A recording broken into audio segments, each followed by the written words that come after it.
Give me a Snoopy pull. I haven't tried yet, sorry, but if you have it right there, I'll take it.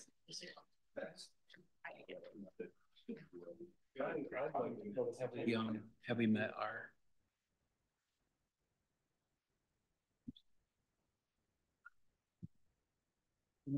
Yeah.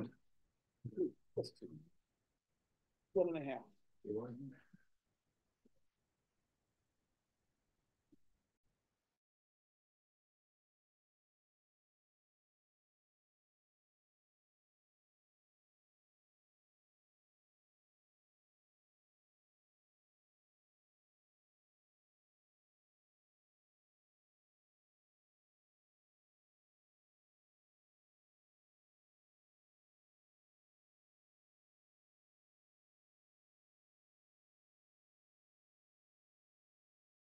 Thank you. Yours on? Test. Yeah. Oh yeah, you're on. All right.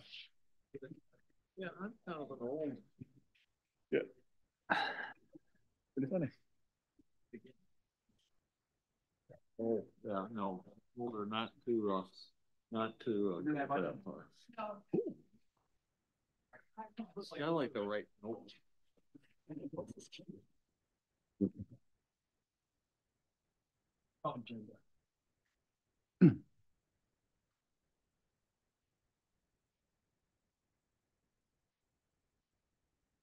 It sounds like everybody's ready. Shannon, how are we doing? You ready to go? Yeah.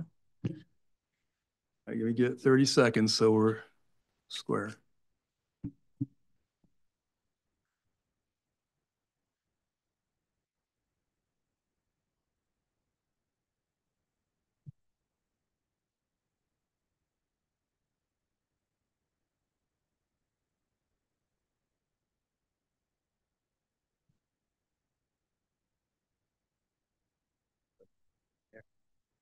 Okay, I call to order tonight's meeting of the Board of Commissioners. Reverend Brown from Trinity Reformed Church is here to offer our invocation. Welcome. Thank you for having me. I would like to start with reading a reminder from Paul to the Church of Philippi. It's from Philippians 2, says, "If then there is any encouragement in Christ, any consolation from love, any sharing in the Spirit, any compassion and sympathy, make my joy complete, be of the same mind, having the same love, being in full accord in one mind. Do nothing from selfish ambition or conceit, but in humility regard others better than yourselves. Let each of you look not to your own interests, but to the interests of others. Let the same mind be in you that was in Christ Jesus." Let us pray. Heavenly Father, we come to you today thankful for the organization and the governmental systems that you've blessed us with. We thank you for the fact that we know your word tells us that no one is ever put in a position of leadership without your say-so. So with that in mind, we pray that as we go forward, your will and your work would be done. Any selfish or self-motivation will be set aside to do what is best for the people of Ottawa County. And Lord, we just pray that you would bless these proceedings. Let them all be of one accord, that there be no fighting, no arguing, that they would just be able to do what is right according to your purpose. We thank you for this county. We thank you for this Board of Commissioners. And we thank you just for the fact that you're able to bring us all here today. All this, Father, we ask in your precious name. Amen. Amen. Thank you. Clerk, can you do a roll call? Pledge of allegiance. Oh, I read your pledge. I forgot that. Pledge allegiance to the flag of the United States of America and to the republic for which it stands, one nation, under God, indivisible, with liberty and justice for all.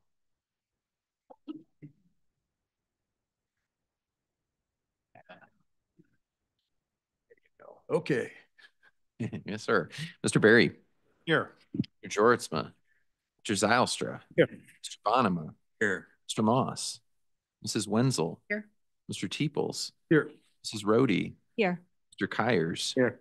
Mr. Bruger, Here. and Mrs. Medema. Here. Mr. Chair, we have a quorum. Thank you very much. Respondents to report? None from us. Okay. So now at the time for public comments. Please limit your comments to 3 minutes, but you're welcome on any topic you'd like. So We have 3 registered public comments. I believe the first is Sheila Detloff, Howland Township.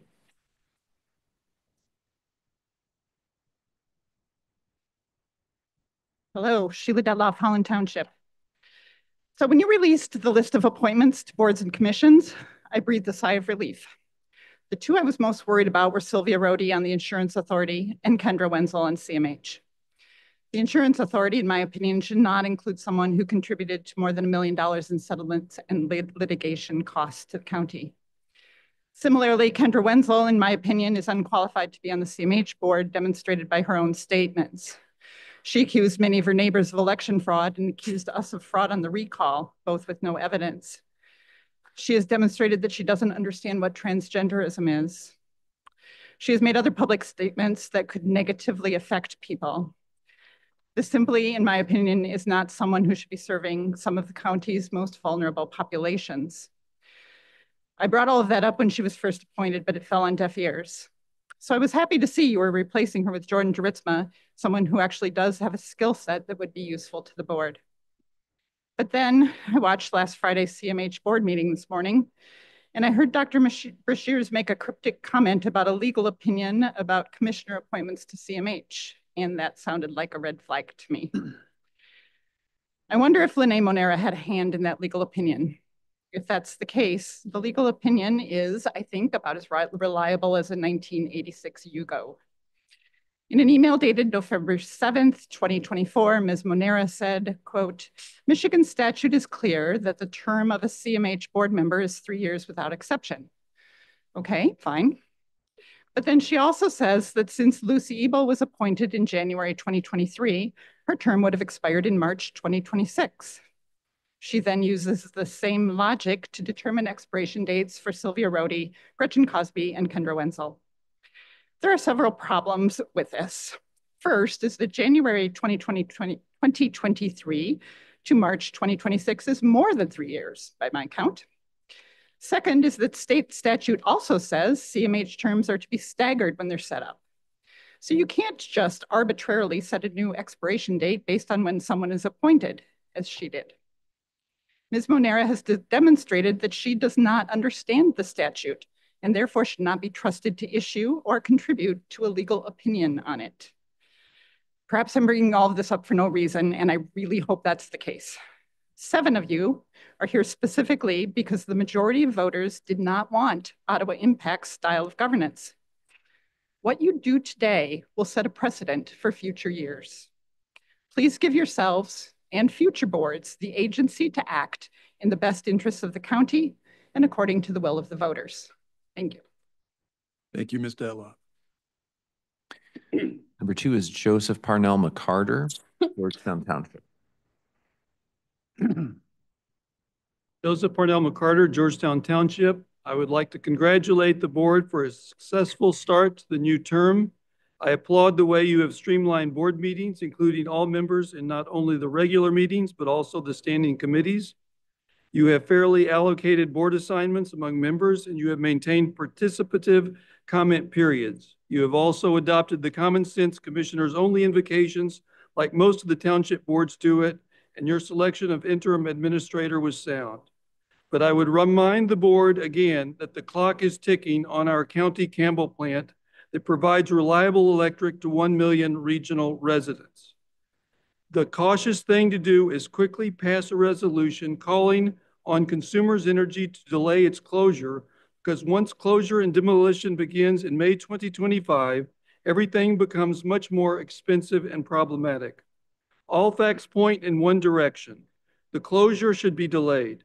The 2 preeminent experts on our regional grid operator MISO, along with the North American Electric Reliability Corporation, are issuing urgent warnings about our region's grid and advising delay in closure of coal plants like the Campbell to avoid dangerous situation for our regional grid. Michigan law recognizes the need to delay closures when grid problems would result. The National Energy Emergency Program of the new Trump administration calls for coal plant closure delays, recognizing growing electric demand. 5 township boards in the county have already passed resolutions, almost all unanimously, and there is good reason to believe more are on the way. Michigan law gives municipalities legal powers over electric when they choose to exercise them, as exemplified by how Grand Haven, Zeeland, and Holland all successfully have municipalized electric. The county can and should join Wolverine Power in legal action to delay closure if Consumers Energy and MPSC fail to heed a resolution request. Since legal action may well be necessary and soon, I would encourage this board as soon as possible to obtain qualified, top-notch corporate counsel that the board majority can trust, but that respects the reasonable concerns of the board minority. The immediate objective of the Save the Campbell effort is to save the Campbell from 2025 closure. But the second objective, very much tied into the first, is getting local control of electric for the rest of Ottawa County, which does not yet have it. I would encourage this board to start considering the significant advantages of our county adopting a home rule county charter patterned after Macomb counties, which offers our county many advantages, including local control of electric.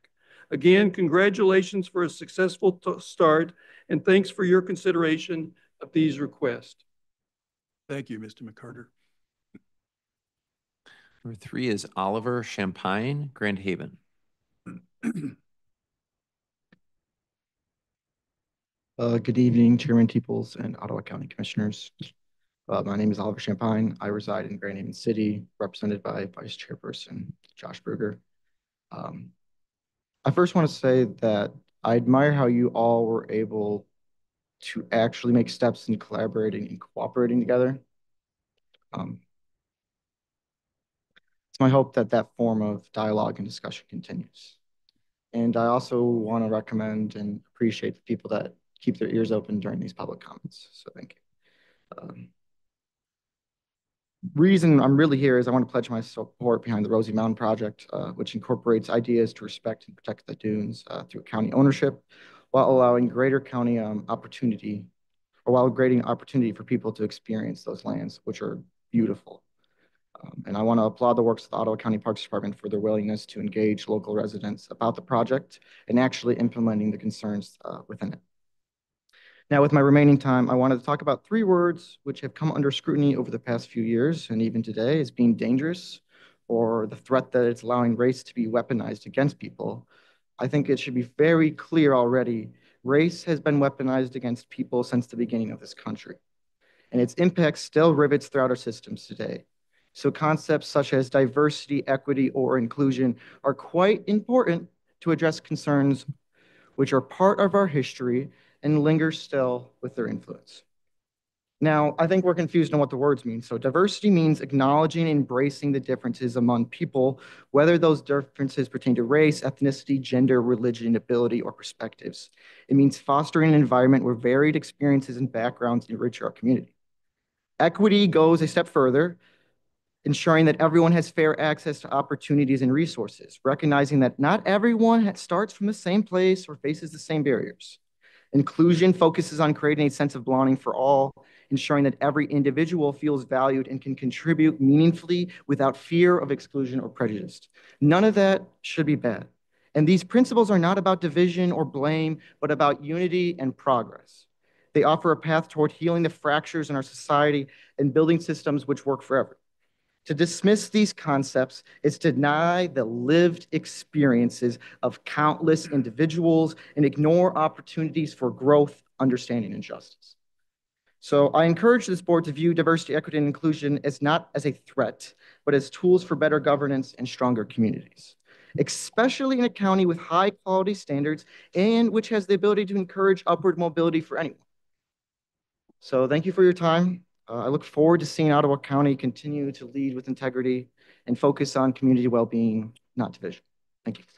Thank you, Mr. Champagne.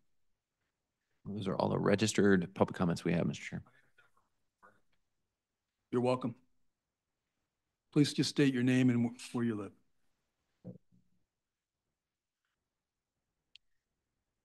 My name is Bruce Greenlee. I live in Park Township. Good evening, commissioners and fellow citizens of Ottawa County. Last November, I voted for the candidates in my township, county commission district, state legislator, U.S. congressman, judges, university regents, and U.S. president and vice president that I felt would support my views the best. I support with my local property taxes, as most of you in this room do, schools, libraries, parks, and other entities, as well as many things in our state and nation via other taxes, as you all do. I do not support giving sexually explicit books to my local school district libraries. I do not support other woke policies of our local public tax dollar supported schools, county health departments, state government, and federal agencies. I support personal and corporate freedoms that our Michigan and U.S. constitutions guarantee. I do not support, like the gentleman prior to me, the discriminatory practices of DEI that masquerades as SEL, social emotional learning, in our tax-supported public schools. It is obvious that a tidal wave of U.S. corporations do not either.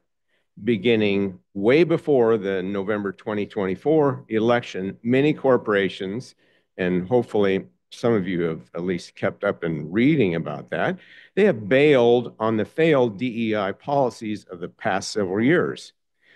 2 years prior to Donald Trump's second inauguration, Ottawa County helped DEI to DIE locally.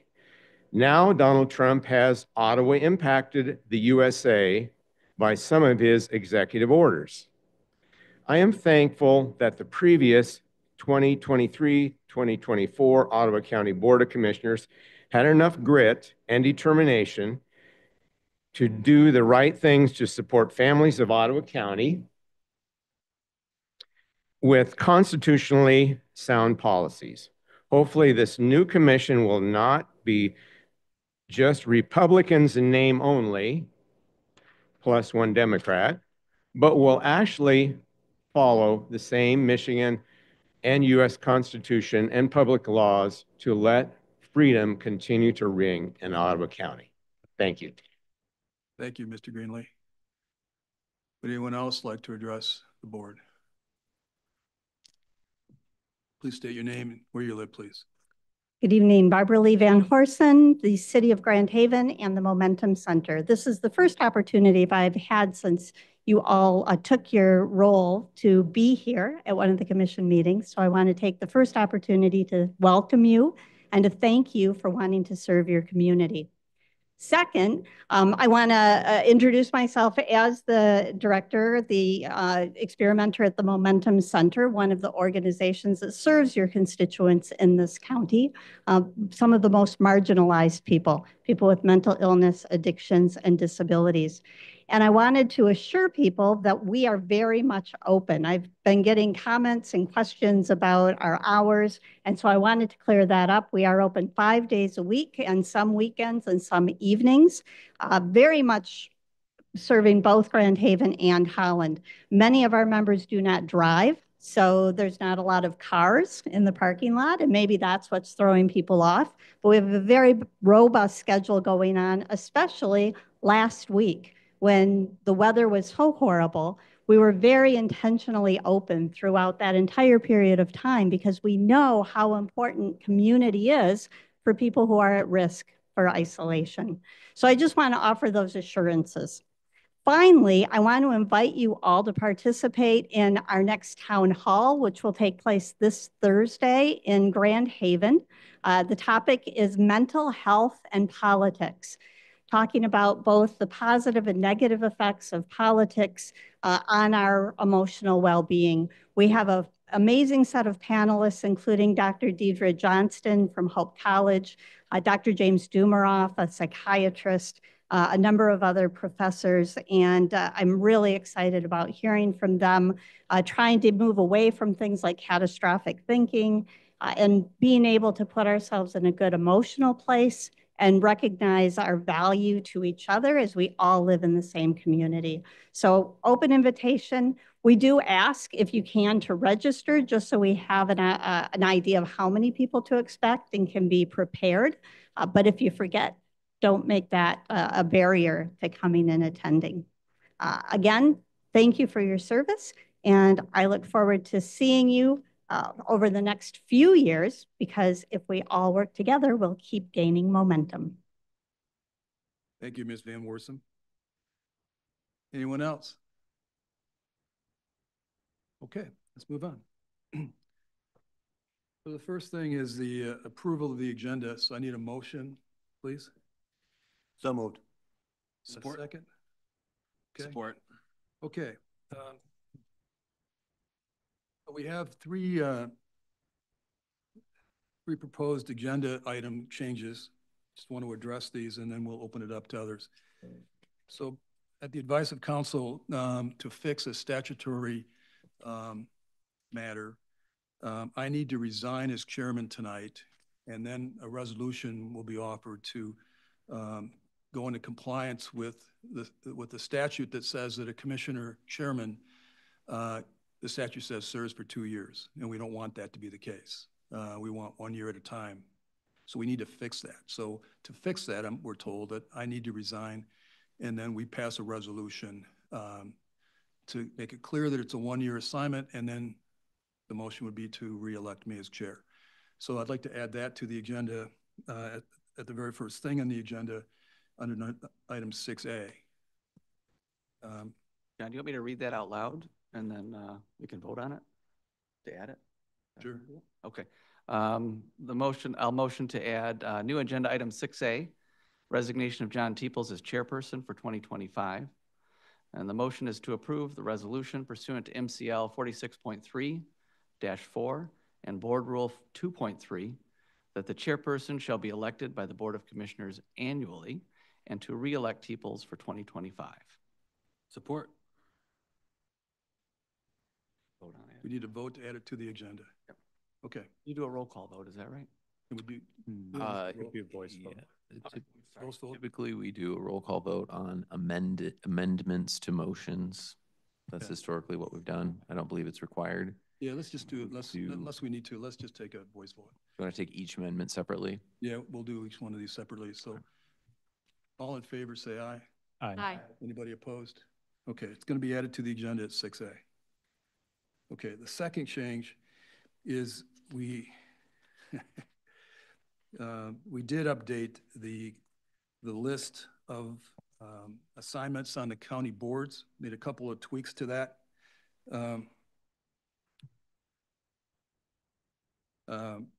And so I need to add that to the agenda. 8D is where that comes into play. Make a motion to change the list of recommended appointments for 2025 as presented. Does that work well enough for everyone?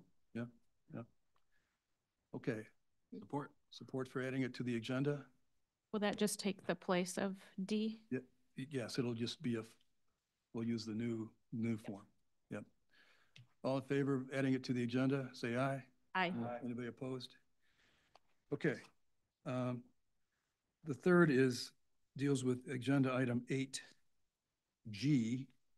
The appointment, it's an old business matter, that the appointment of Levon Vanderswijk to the Community Mental Health Board. And somebody want to read that? Somebody else can take it if they want.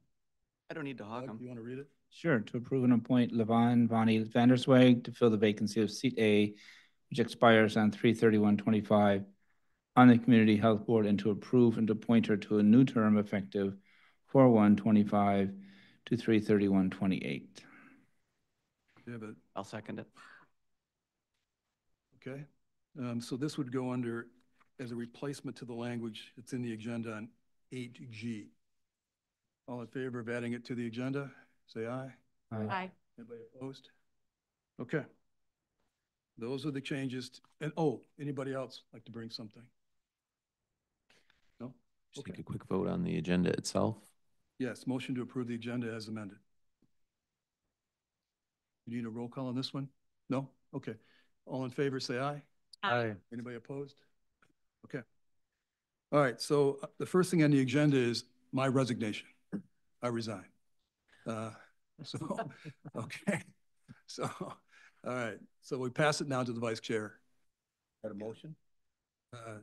No, That was quick. I think he just has to announce you I resigned. just announce. I'll pull up the memorandum provided by Jack and read that off. Pardon me a minute. All right. Yeah. Oh, sorry. Oh, thanks. Yeah, got it. Whereas MCL 46.34 states that the Ottawa County Board of Commissioners may provide by resolution that the chairperson shall be elected annually for a one-year term as to maintain maximum flexibility during that time period and the choice of board leadership. Now, therefore, be it resolved that every chairperson for Ottawa County Board of Commissioners shall always serve a one-year term until further resolution of the Board of Commissioners. Be it further resolved that John Teeples is hereby elected as the chairperson of the Ottawa County Board of Commissioners, effective immediately, and his term shall end upon the election of a chairperson in January of 2026. Be it further resolved that all resolutions and parts of resolutions insofar as they conflict with this resolution are hereby repealed. Do we need a second on that? Okay. Second. I guess mine is so moved and then got the second. All right. Do you want a roll call vote for that one? Roll call vote for this one. Okay. Mr. Chair. Could we have a roll call vote? Mr. Moss. Yes. Mr. Kyers. Yes. Mr. Berry. Yes. Mr. Bonema. Yes. Mrs. Rohde. Yes. Mr. Zylstra. Yes. Mrs. Wenzel. Yes. Mrs. Miedema. Yes. Mr. Jordsma. Yes. Mr. Bruger. Yes. And Mr. Teeples. Yes. Motion passes.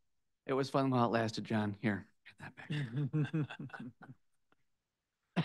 I'm sorry. I couldn't help it. Pretty good. Pretty good, Josh. Okay, so the next thing on the agenda is the approval of the consent resolutions. These are matters that primarily have come through the two standing committees that we've already addressed, but I need a motion to approve the consent resolutions. So moved. Support. Second, okay. I'd like to pull item B off of consent. The post-execution ratification of contracts, is that one? Yes.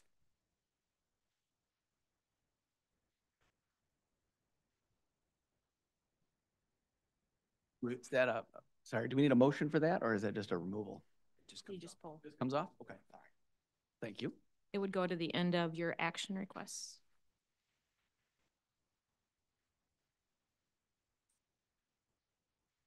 Become item I on the action requests, is that right? Yep. Anything else that needs to come off the consent resolution? No, we're okay? Okay.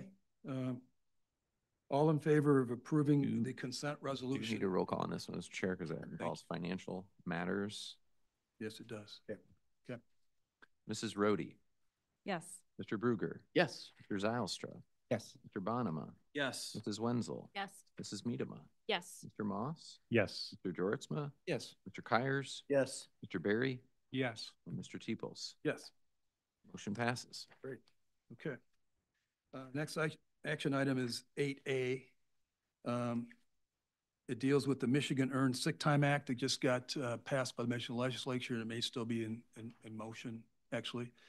Want me to make a motion so we can discuss it? Yes.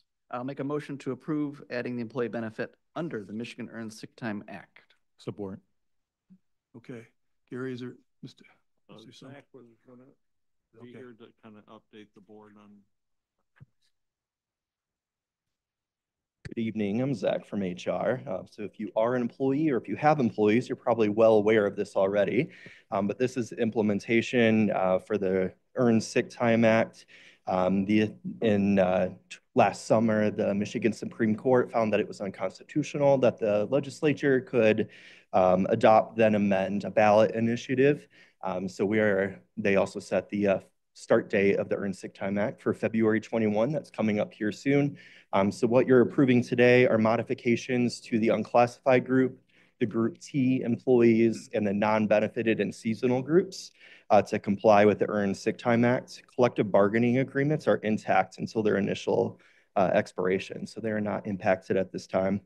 So what included in your board packet is a memo from me just kind of outlining what I just went over there, and I'm open for any questions. What we're really doing here is, if I'm understanding this, is that the reason it's at the board level here is because we're adding a benefit, and that requires board approval, right? That's correct. You're modifying the sick time for those impacted employees. Okay. If the legislature goes, I'm sorry. Okay, If the legislature changes this law and we implement this rule change now, will we have to go back and remodify the agreement? It'll likely depend on, there's several pending bills before the legislature right now, some that have been passed over to the Senate already. I don't anticipate by February 21 that the governor will sign anything by then, but we may be back here depending on what the content of that change is. I did call our county lobbyist, Bob DeBreese, to talk about this, and he does concur with our HR's direction on this. And if there's change made in the Senate and the law changes again, then I assume that you will come back before us and we will take another vote. That's right. Okay. Anybody else? Okay. This is another financial matter. Do we need a roll call on this? Yes, sir. Mr. Bonema. Yes. Mr. Joritzma. Yes. Mr. Bruger. Yes. Mrs. Miedema. Yes. Mrs. Wenzel. Yes. Mr. Berry. Yes. Mrs. Rhodey. Yes. Mr. Moss. Yes. Mr. Zylstra. Yes. Mr. Kyers. Yes. And Mr. Teeples. Yes. Motion passes. Okay. The next action item is the approval of interim administrator Gary Rosema's employment contract. Need a motion? So moved. Jordan moved. Support. Okay. We got both of those, I assume. All right. Discussion, please. No discussion? Okay. We need another roll call? Okay. Sorry. Thank you for being on top of the game. Mr. Kyers. Yes. Mr. Moss. Yes. Mrs. Miedema. Yes. Mrs. Wenzel. Yes. Mr. Berry. Yes. Mr. Zylstra. Yes. Mr. Bruger. Yes. Mr. Bonema. Yes. Mrs. Rhodey. Yes. Mr. Joritzma. Yes. And Mr. Teeples. Yes. The motion passes.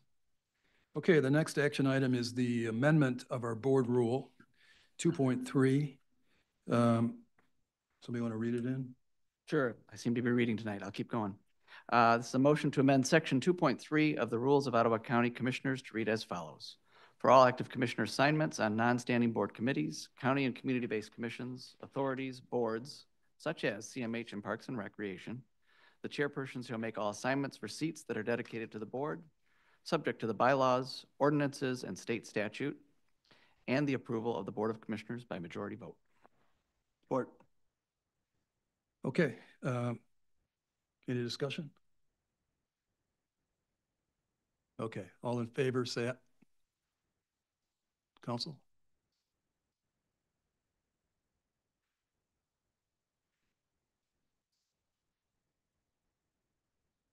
Yes. Oh, with an S? You don't like the word statute?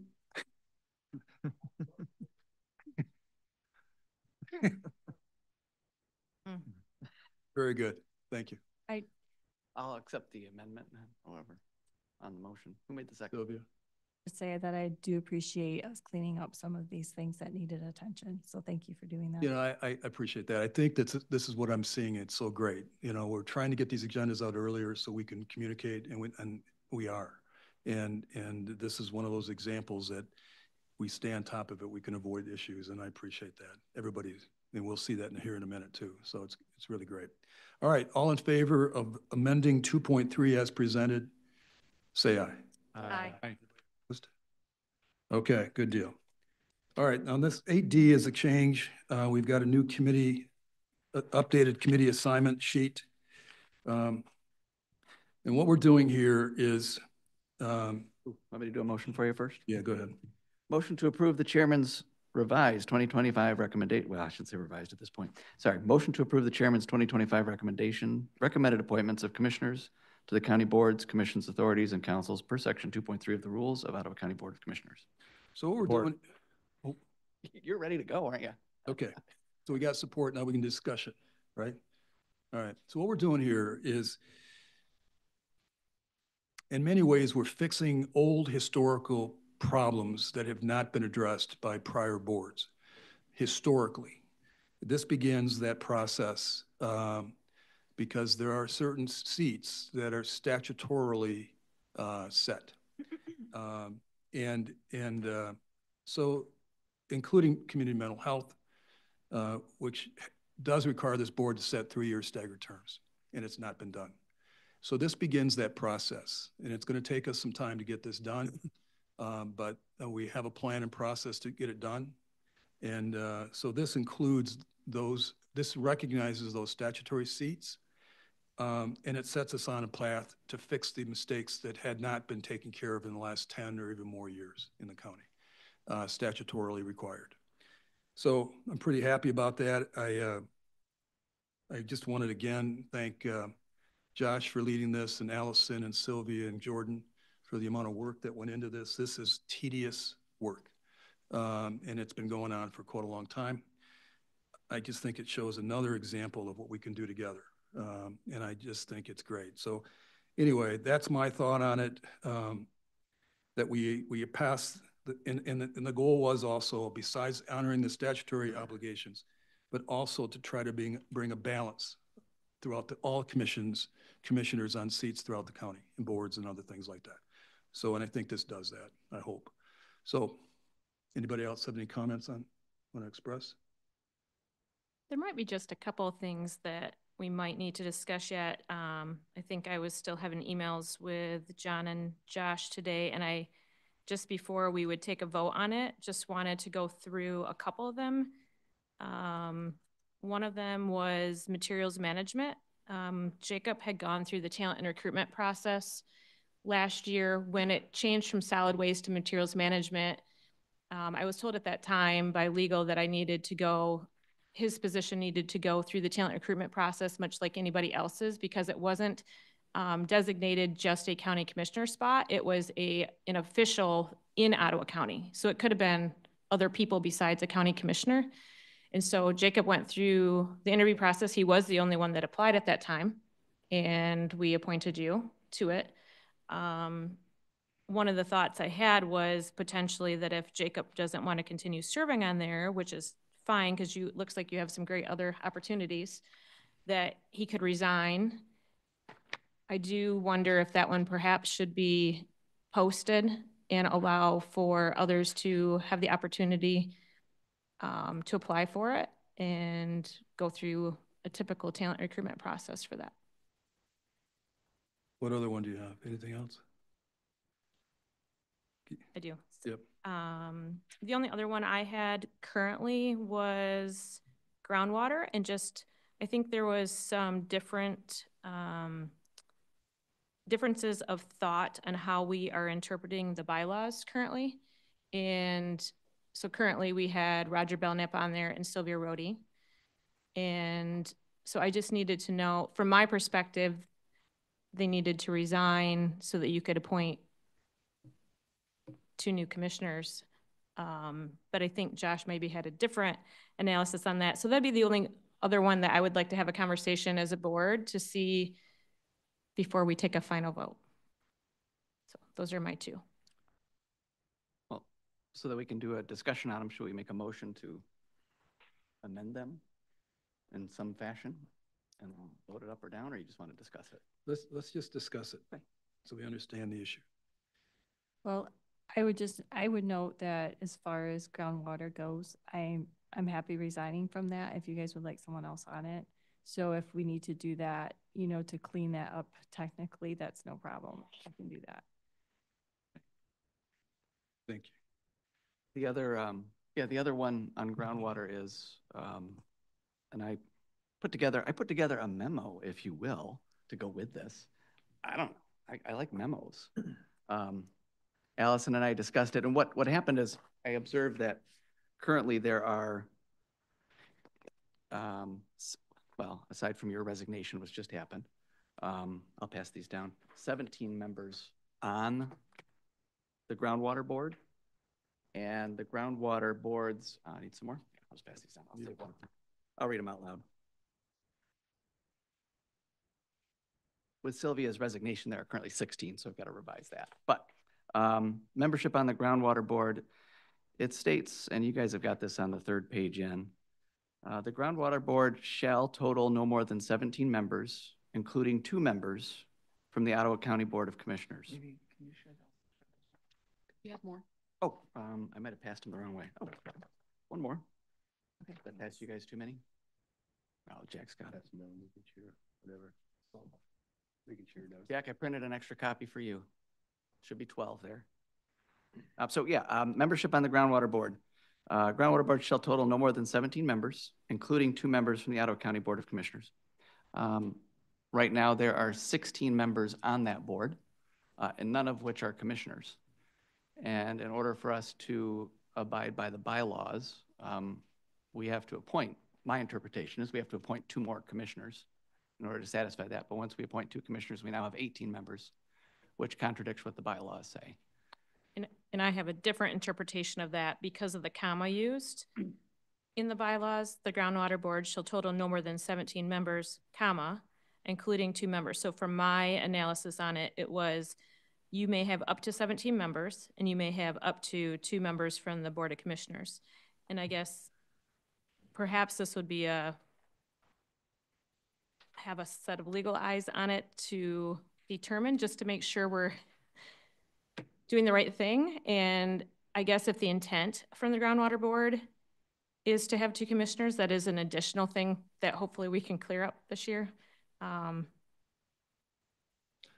fix that going forward.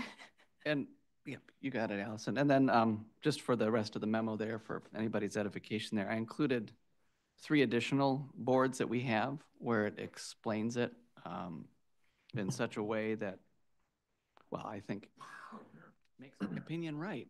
Why not, right? And so I included those in there as language, just as reference on how those are going. So Parks and Rec, for example, says at all times, not less than 1, nor more than 2 positions over which the county board has general authority shall be filled. So there's a 1 or 2 scenario.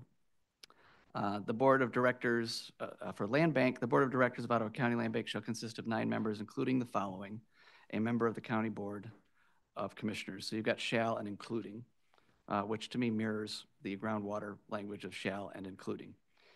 And then the Veterans Affairs, notwithstanding the provisions of any law to the contrary, a member of the Board of Commissioners is eligible for appointment. In that one, it's meaning that it's not required that it be a Board of Commissioners. So, did we cover everything, Allison? Yeah, I guess I would like to look at each one as its own. I get what you were doing. But I do think each set of bylaws should be looked at uniquely, separately for each board. But I understand what you're doing. Yeah, there's no question that if we form that ad hoc committee that we're talking about on the agenda, that committee is going to have some heavy load to go through all the bylaws and the statutes and fix languages and make them consistent, because we're in the fixing game right now, and we will fix this. But my interpretation of that language, that the membership of 17, including 2 BOCs, members of the commission, is consistent with legal language. We have 17 seats, which includes 2 seats on the board. That's how it's been practiced. I think that's a logical interpretation, especially given how the other statutes have written. And I would propose that we just keep it the way it is on the proposal, with Phil and Jordan sitting on groundwater. Have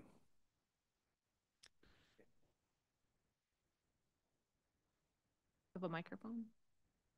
You need a microphone. Gary, can sure. I don't know.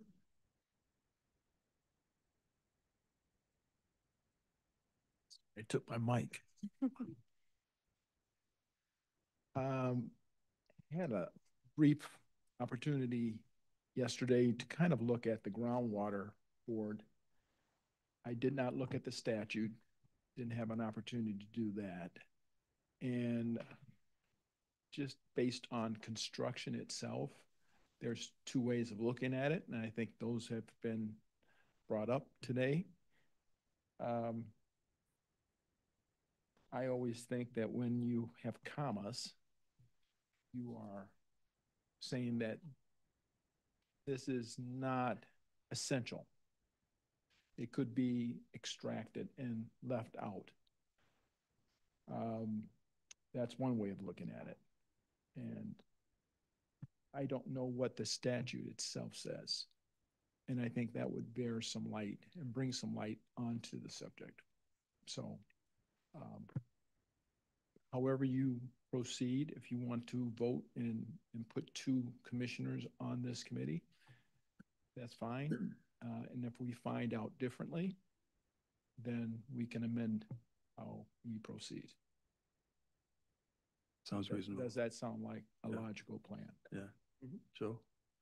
Yeah, I'll say, so when I first read it, it seems like the including two members is, like it could be up to two.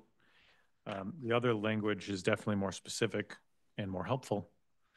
So parks and land bank. So I don't know if at some point this could be updated to be more specific. That would be great. I think my only still thing, because administration and when I sat down with them working through some of this last year, because of our interpretation of it, that was when we left Roger and Sylvia on there. So that would be my only caveat, is having the respect for Roger of reaching out to him. And I'm not sure how that discussion looks for leadership here. That would be my only other thought. Sylvia has already said that she's willing to step down, but that would be I just want to be respectful too. Well, I think we're assuming it's Roger because he was the last one on the bus, but it could be somebody else as long as we balance that out to 17 according to the potential interpretation. And that might be something that the ad hoc committee could look at in the next couple of weeks and reach out to them to see what their flavor is. Is that what you were going to say, Joe? That's exactly what I was going to say. Yeah. Yeah, and I think this is sending a message too, that at least at this point, we are working on the understanding that there are two commissioners that are going to be on this board. And so when that committee works on amending the bylaws to be consistent across all committees and all the boards, we should be keeping that in mind. Yeah, if we button these kind of things up, the future boards won't have to worry about it. But I don't envy you guys in that committee, frankly. But I'm offering my help. One other thought on the groundwater board is that it's an advisory board in nature, so no decisions made by that board, require anything to happen. It's really just an advisory board. It's also a board where they've added additional members. It's quite a large board, but as they've had additional interest for people being on the board, it grows. So I'm just saying, if you find yourselves in a pickle over this, just simply add another member. At this, you could add a member up through the end of Commissioner Belknap's, term on the board. It's a large board already, so that would be another potential. So they make it 19 to keep an odd number. I gotcha. Yep. Interpret it that way. If you interpret that way. Yeah. Okay. Anything else on this Your other one was material management. Materials management. Yeah. And you had mentioned, sorry, I'm talking to the microphone. Allison had mentioned to me that she had legal counsel advise that Jacob should go through the process. I'm looking at the bylaws now, and I apologize, I didn't get a chance to look at this one again more recently. And what I'm seeing is just 11 members, all of which shall be approved and appointed by the board. And then it say all members are selected as outlined in part 115 and pursuant to criteria listed in subsection 1B. Sorry, I don't know what 115 is at the moment. But Good you guys question. might be able to add some history to that. Is that solid waste, or is that are there new bylaws? can't But remember. there was a brand new set of bylaws created for materials management. Does that one Says say ma- solid ma- waste or materials materials man- management? Materials management. Yep. This, mine does say, somebody wrote draft final coming soon. I believe Jacob's position was a county official position, not a county commissioner seat. And that is completely statutorily driven. So, This board is statutorily driven? yes. It's all a part of Part 115 of the Natural Resources Environmental Protection Act. Does Part 115 specify that the applicant go through the Talent and Recruitment Committee, or do they just specify that the board appoint them according to their processes? That I can't speak on. I can't speak on the process of putting someone on there, but each position is driven by the statute itself. Gotcha. Josh, who sat in that position? Is that you say Jordan or Jacob last time? That's Jacob, yep. And he has offered to resign, so we could leave it empty for now and. My recommendation would be then to have Jacob officially resign. Yeah. And then to open up the queue for 30 days and allow for a county commissioner to possibly put his name in. And then if there's any other county officials that have interest in it, and then that would go through the proper talent recruitment process. Is all new.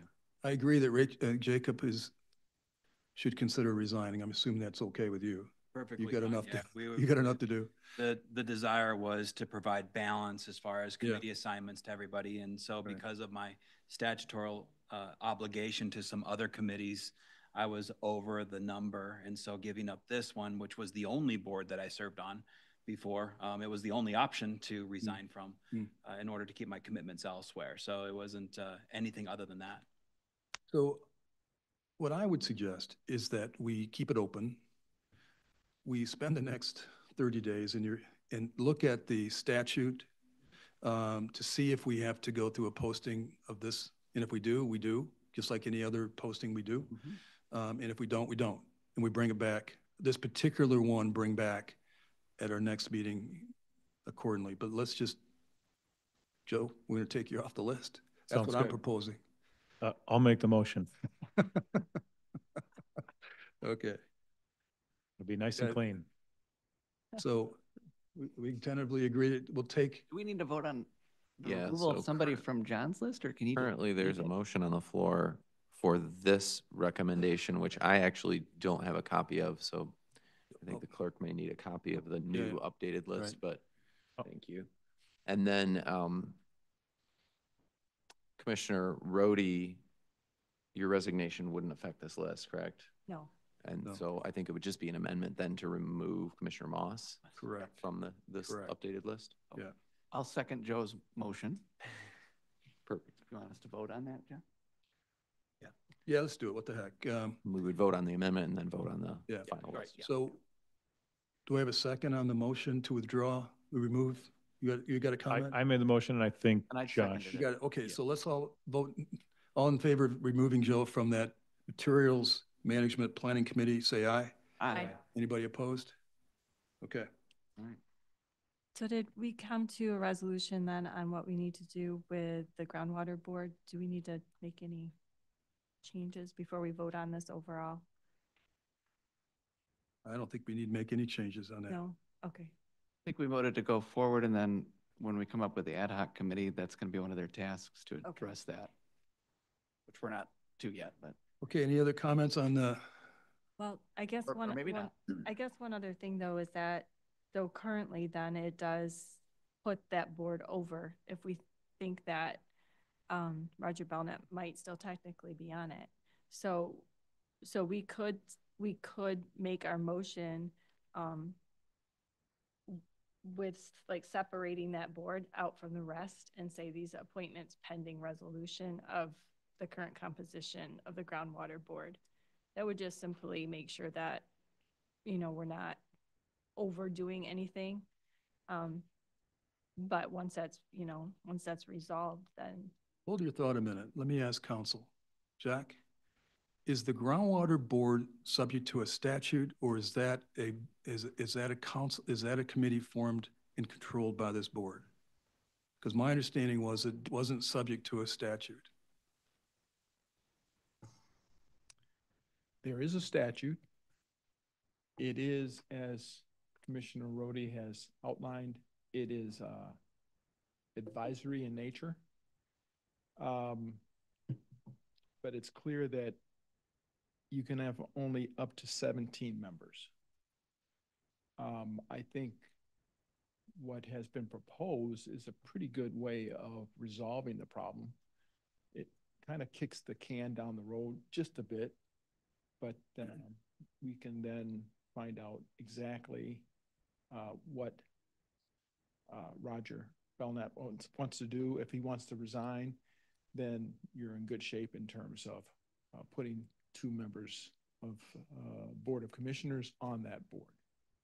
And you could even, at this point, go ahead and appoint 1 person, since I've resigned. True. And then just have the second one be pending resolution of that second seat. That's true. In this case, is there any distinction with this board between a Board of Commissioners seat and a non-Board of Commissioners seat? Because on the website, Roger Belknap is still listed as a county commissioner. Well, I think that is a little bit of what's unclear at this point with the comma and whether there has to be 2 commissioner seats on there or not. So that's what needs to be resolved. Jordan, I think the website just needs to be updated to say that he's no longer a commissioner. Yeah. Most likely. Can you, Sylvia, can you restate what your idea? Yeah. So my idea would just be to amend the final motion and just have it be, see if I can come up with the words. So it'd be separating out the ground board where we would say, for instance, with I'm just gonna pick on you, Jordan, nothing personal, with Commissioner George Sma's appointment pending review of the second groundwater seat. Or pending review and resolution of the groundwater board's second seat. You want to be the second there, Jordan? You want Phil to be the second? You guys want to arm wrestle? I don't, I'm fine being the second in that instance.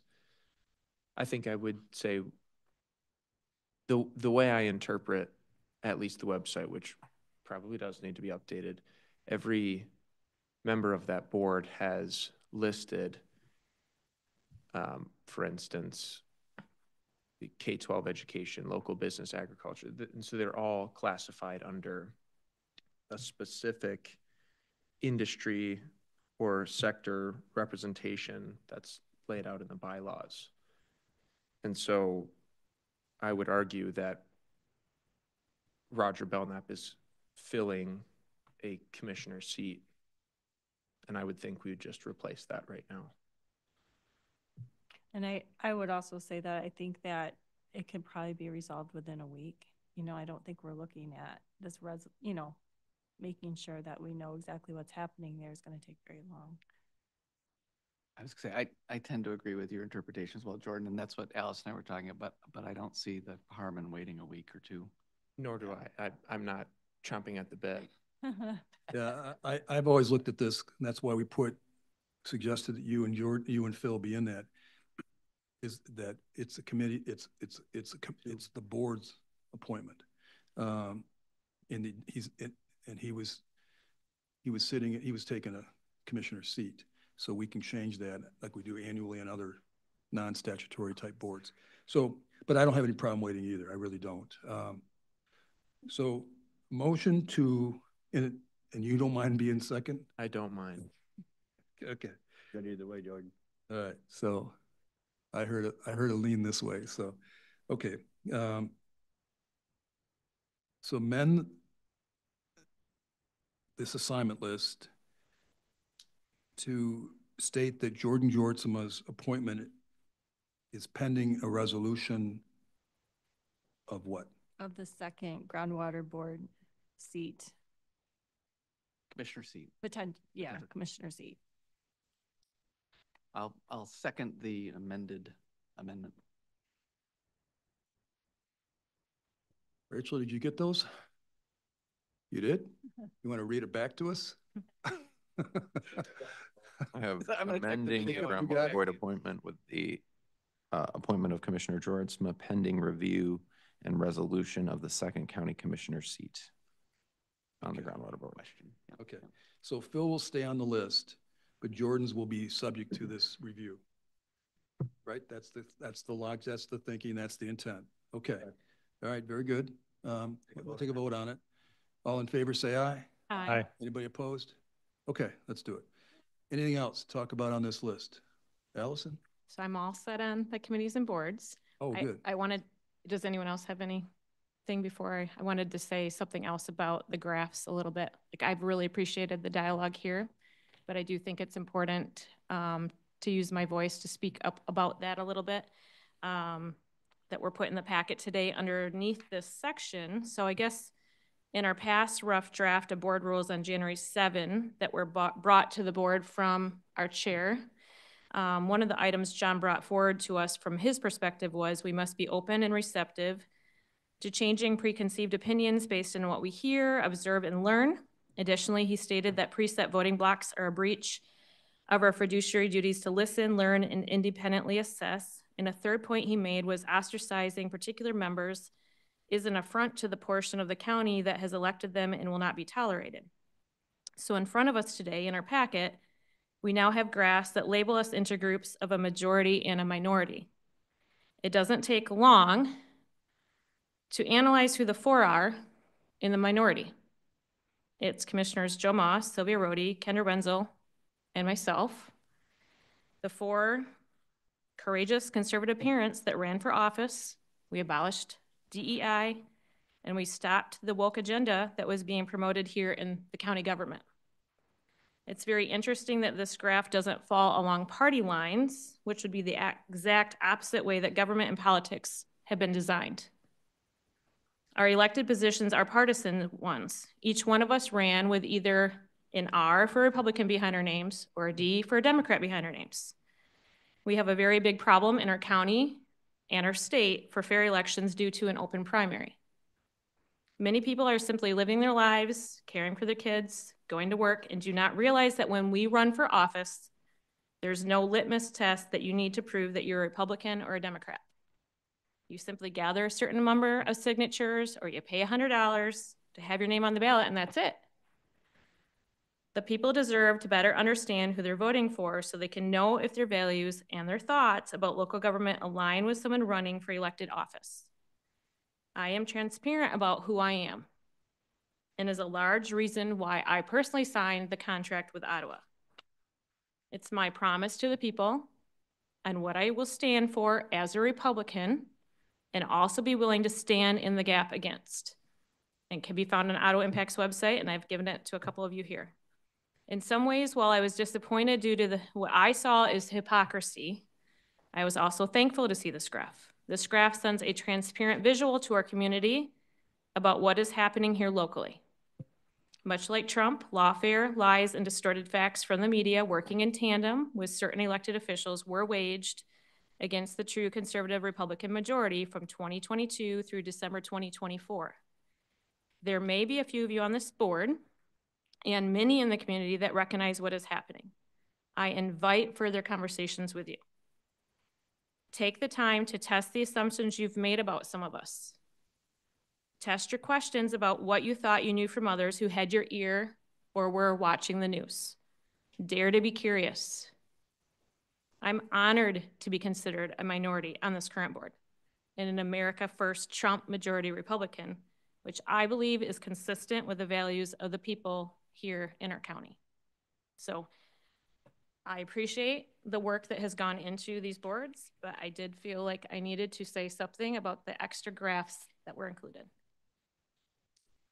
Are you feeling ostracized that we put you on more committee assignments? Would you rather be on less? I'm confused. Did you look at the graphs? I see the graphs, and it clearly shows that the bridge between the majority and the minority, as you perceive it, has gone down or eliminated completely. Did you look at the standing committees, how we all are labeled as 2, 2, 2, 2, 2, 2, 2? Did you count Certainly. up? Did you count up how many were in the minority? My point is, you're complaining about being on the same amount of committees. No, Would you rather that be in? wasn't my complaint. But that's what the graphs show. That's not the complaint, though. It, Her complaint is that she's been labeled the minority. Or maybe it's just pointing out that she's been labeled when that was not done in the past. And I believe has never been done at the board level. Now, the media has done it. Maybe certain individuals have done it. So 6, the average number of committee assignments being 6 for one group of people and 1.2 for another group of people is not a majority-minority situation, then. Is that what you're saying? I think you're talking about something completely different. And what Commissioner Miedema is talking about is the fact that there's been labels created to create division between 7 majority members, including the chair, Democrat Doug Zylstra, and 5 other elected Republicans, and 4, as Commissioner Miedema said, courageous conservative parents who were elected in 2022, took office in 23, abolished DEI, and stopped the insane woke agenda where that does was it in Ottawa specify County. who's listed as who? Take a look at page 139.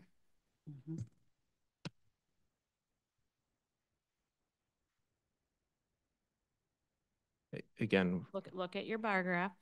I see the bar graph. On your right. I see the bar graph on the right. Where does it say this person is a part of the majority and this person is a part of the minority? Figure it out. It doesn't take much. It You're doesn't take much extrapolating. sense. It's not an extrapolation. I would argue it is. Let's ask the I've chair. already been told. Why don't we ask the chair and all the other people who put the graph together? You've expressed your point. Anybody else have any comments before we vote on the approval of the appointments? Yes, I do. I would just say thank you, Commissioner Miedema, for expressing that. And I know that's hard to put on the record. It's difficult to say these things, and I admire your courage. And I thank you for speaking truth that is very clear and right there on paper. Thank you. Okay, we are ready to vote on the assignments as amended. Okay, all in favor say aye. Aye. Opposed? Okay. All right, the next thing on the agenda is the creation of the ad hoc committee to look at various committee assignments. Somebody want to bring that motion? I'll make the motion to create the 5-commissioner ad hoc committee titled the Appointment and Alignment Committee. Purpose shall be to bring forth qualified candidates to the Board of Commissioners for appointment to open seats on county-based boards, commissions, authorities, and councils, and to review and make recommendations to the Board of Commissioners for adjustments to term expiration dates of non-commissioner appointments to county-based boards, commissions, authorities, and councils, such that said appointments are in alignment with their respective bylaws and where applicable state statutes. Would you like an S added there, Jack? Support. Got it. Okay, comments on this one, on the appointment of the ad hoc committee? Support on that.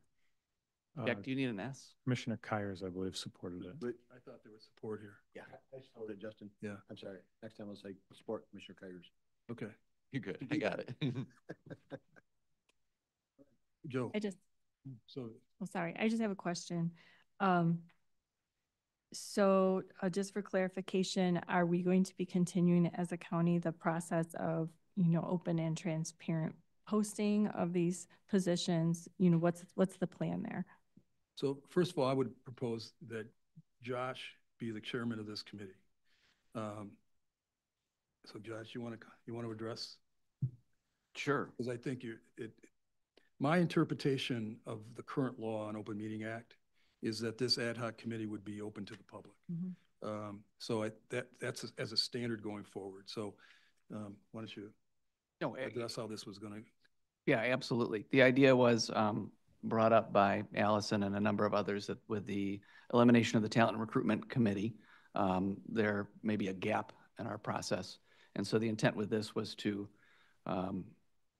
more or less put the Talent and Recruitment Committee into this ad hoc committee and also adopt many of those processes. The committee will review which ones we want to keep, but by and large, I mean, the idea is, yeah, open, transparent. following very similar procedures. And then the second part was just in recognition of the challenges that we've had with aligning expiration dates on appointments. And Right. have that lodged somewhere in this committee, because they're going to be looking at bylaws anyway, seemed like the logical place to put it. So Right, that was it. absolutely. Okay, and so then with the available openings for all of the different community committees, then those will be posted for the public too. Okay. Correct. Yeah. Nelson? Yep. One thing John and I had a good conversation today, just wanting to make sure that once this ad hoc committee is appointed, that we would put meetings for the public to see, that would be meetings that would take place here at the county. And Yeah, I just actually, John asked me about that today, and I had intended or planned to, if this committee was created and I ended up being the chair, was to send out a doodle poll to those who are appointed to it to find out which day of the month worked, to schedule our first meeting, which would probably be early in February. And then from there, we as a group can decide how frequently we need to meet, whether it's twice a month for a period of time or once a month or whatever that is. And then obviously notice all those meetings. Joe? Yeah, my thought is there's probably going to be a lot of work on the upfront as you get started. Thankfully, there was a lot of work done at the end of last year, so you'll probably be able to kind of launch off of that, and even the work that's being done right now. So that's great. So I think it will be fairly easy to get a handle on some of the final cleanup, and then maybe some heavy lift will be figuring out how to rewrite certain bylaws as needed for clarity or things like that. And then ideally, the work of the committee might drop off for a few months until year end, and then there's typically a lot more work. So. Yeah, I agree. The amount of work that's already been done, I mean, you put Allison and Josh together on this committee, and, we're going to rock it, Don't forget the rest of the members. What about me, John? Well, you know what? Hang it. No. Yeah. Thanks, Phil. So, no. But my point is that these guys have been digging deep, and and that's going to be very helpful when this committee gets together and does its work.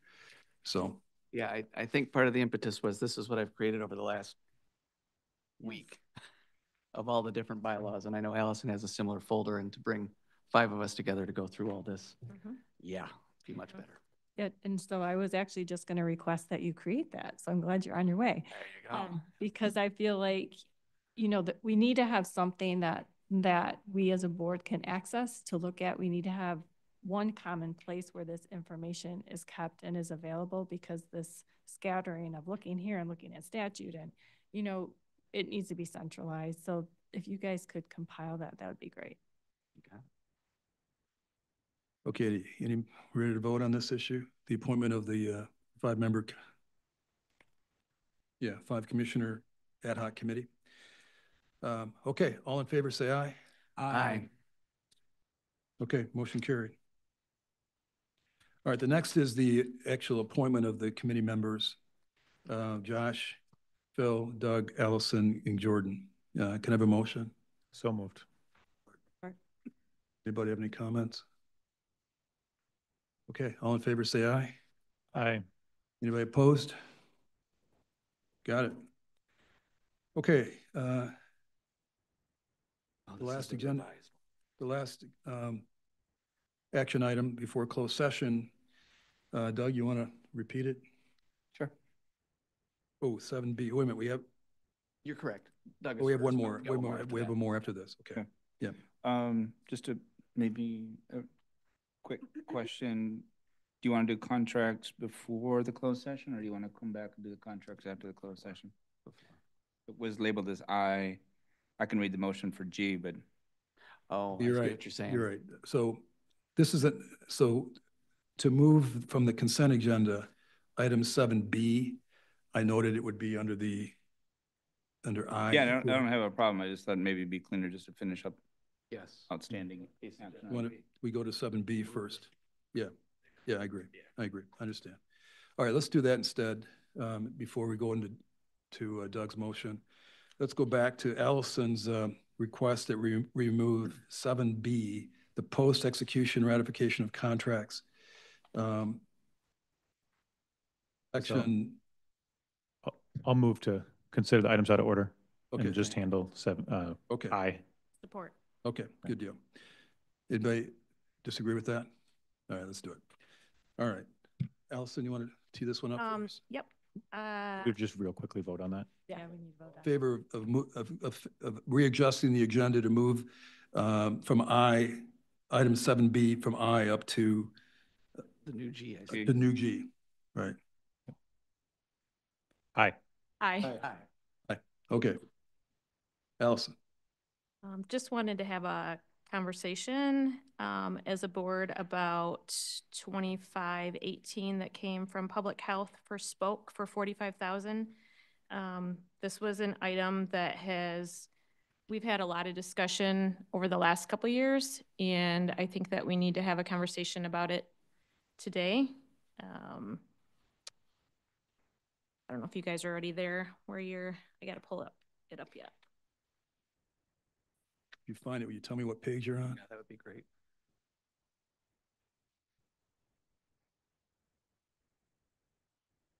Is on page 38 in the packet. And it's listed as 2518. Public Health Spoke. Sorry, for guys, 45,000. it's Robert's Rules hours here, but I think we might need to do a motion to actually, because we motion to move it. Motion to It's on the discuss it. agenda. Now we need a motion to actually Discuss it. Discuss it. Okay, so move to discuss. Thank you, Justin. Support. Second. Oh, you got it, Joe? Support. Yeah. All in favor of discussing? Well, no, we don't want to vote on it, right? We just want to open it up for a motion and then. Thank you. So page 38, 2518. You have it? Came What from you Public Health regarding Spoke for 45,000. Board members who were here the last couple of years, I think, would remember that this has been a conversation that has come up a couple times.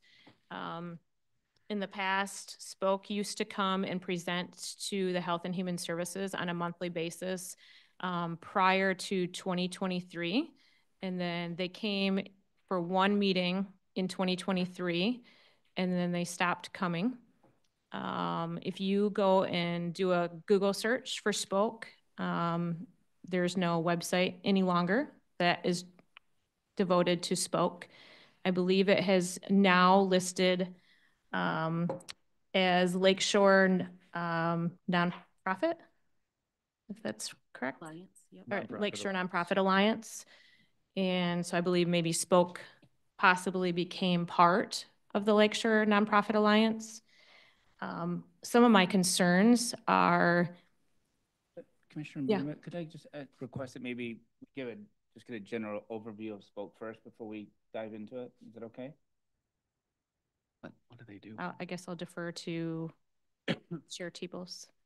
You'd asked me to speak, but here that weren't part of that discussion, and Addie is here. Maybe if she'd be so kind to kind of give us a quick update or a quick overview of Spoke. So we're on, maybe we can do that. Maybe we're on the same page. Ms. Hambley, would you come up? For the members who weren't here in December, and I apologize. I didn't mean to bust in. I just want to make sure that would you mind? Folks get that. Okay. Okay.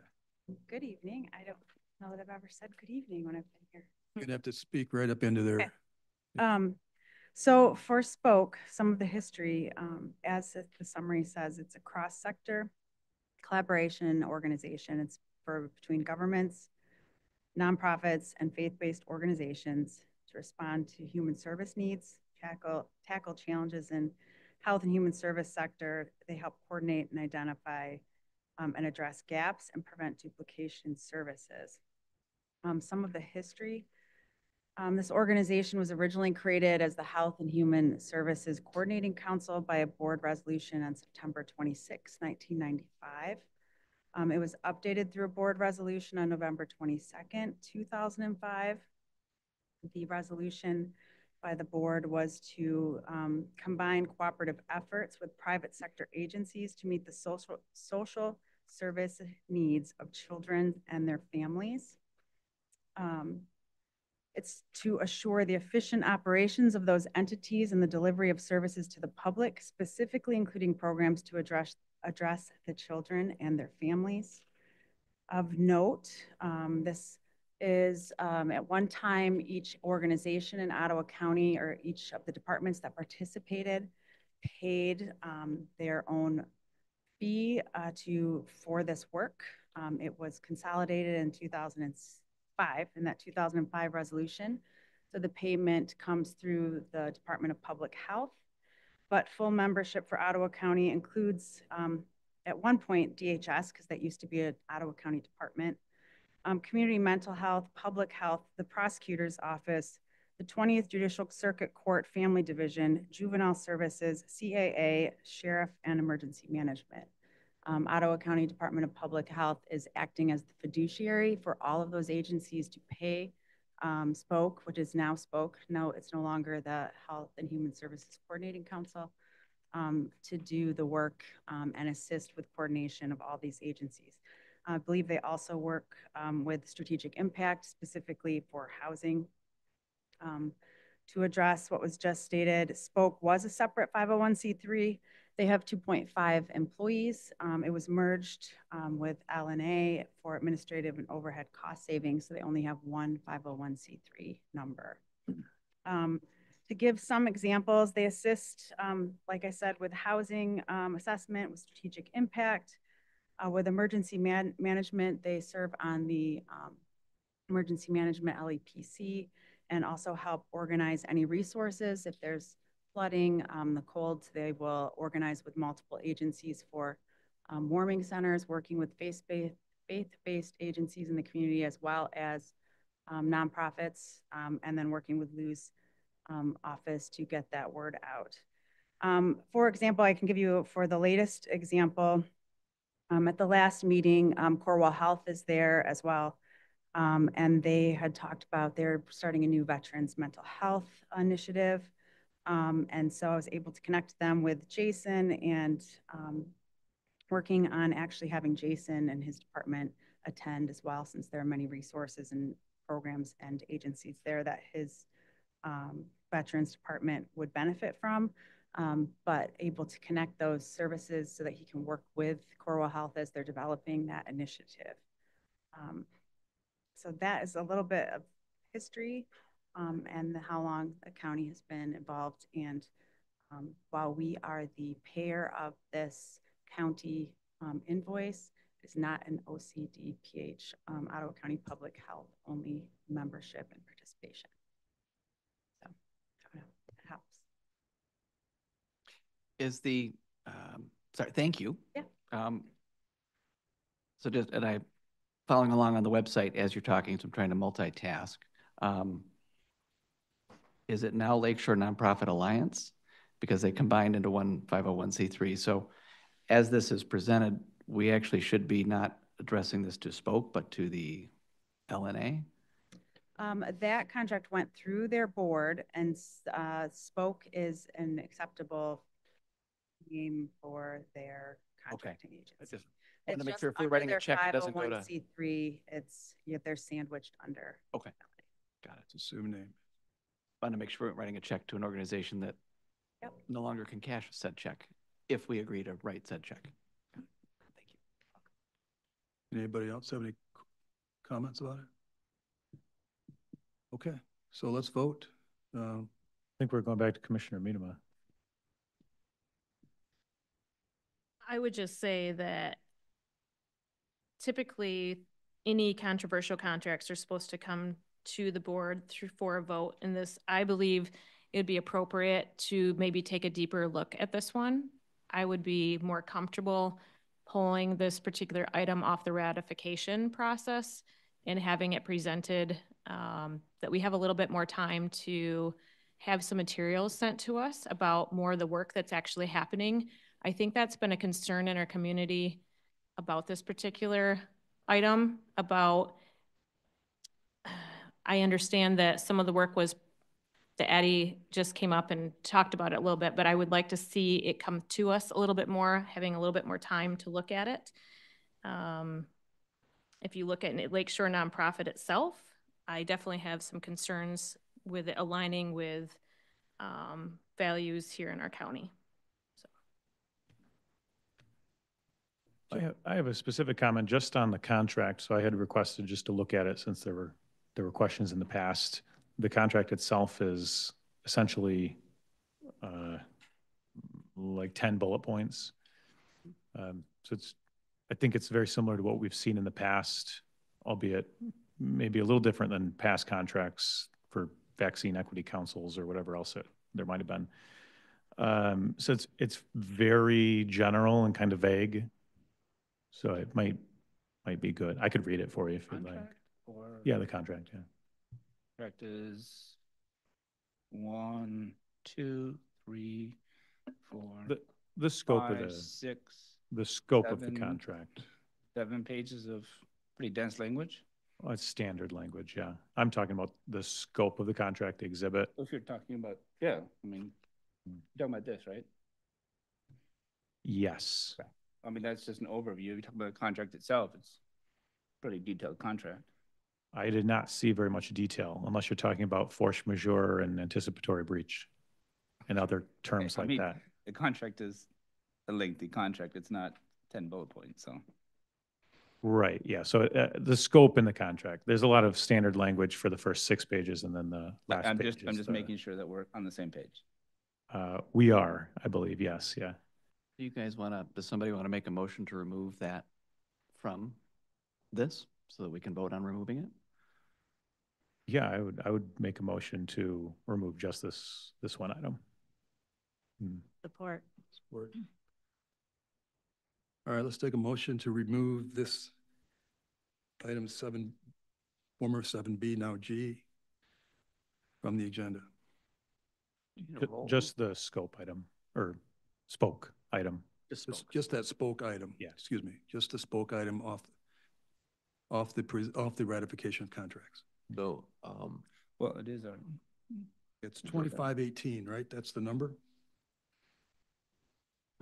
correct me if I'm wrong, Mr. Jordan, but I think, so we have a standing motion to vote on the post ratification contracts. Yeah.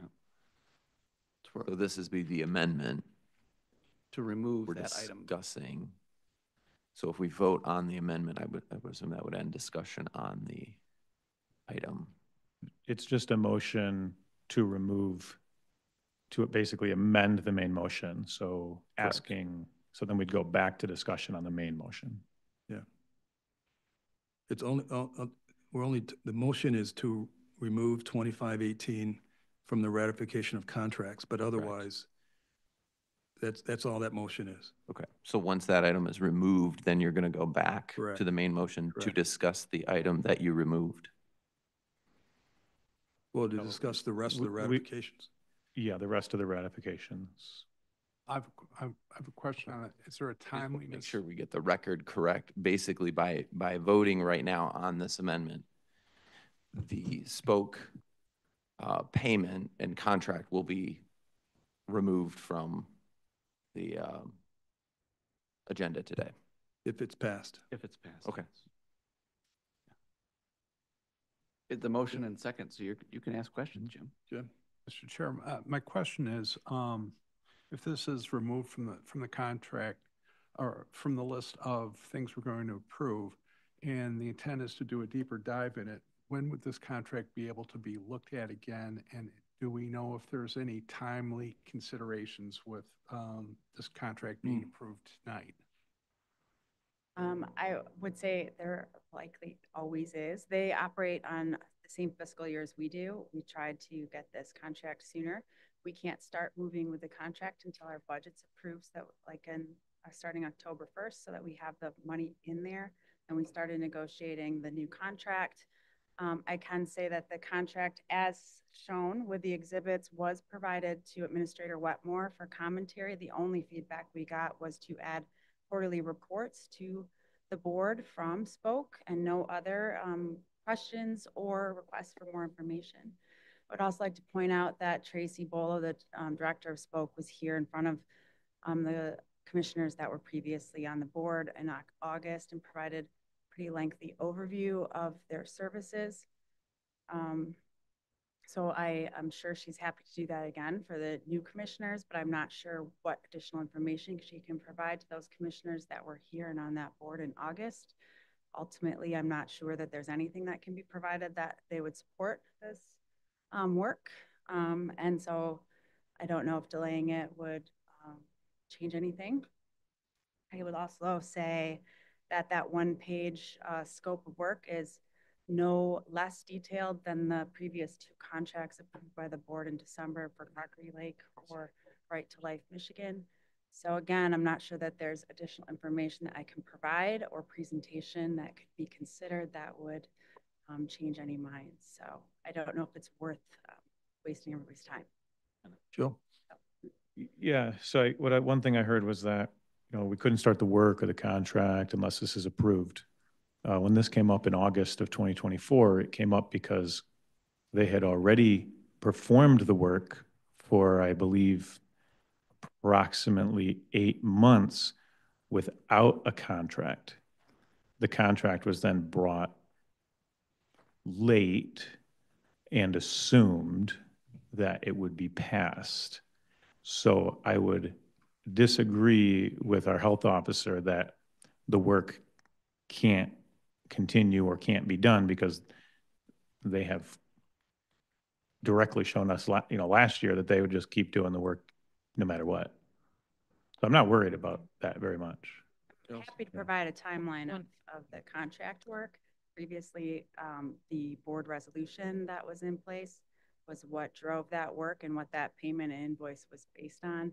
It was in the middle of 2024 that it was determined that they would like a contract written for it, and that was the timeline for the contract, not I think, as was stated in August, shady dealings on behalf of our department. So I'm happy to provide that timeline.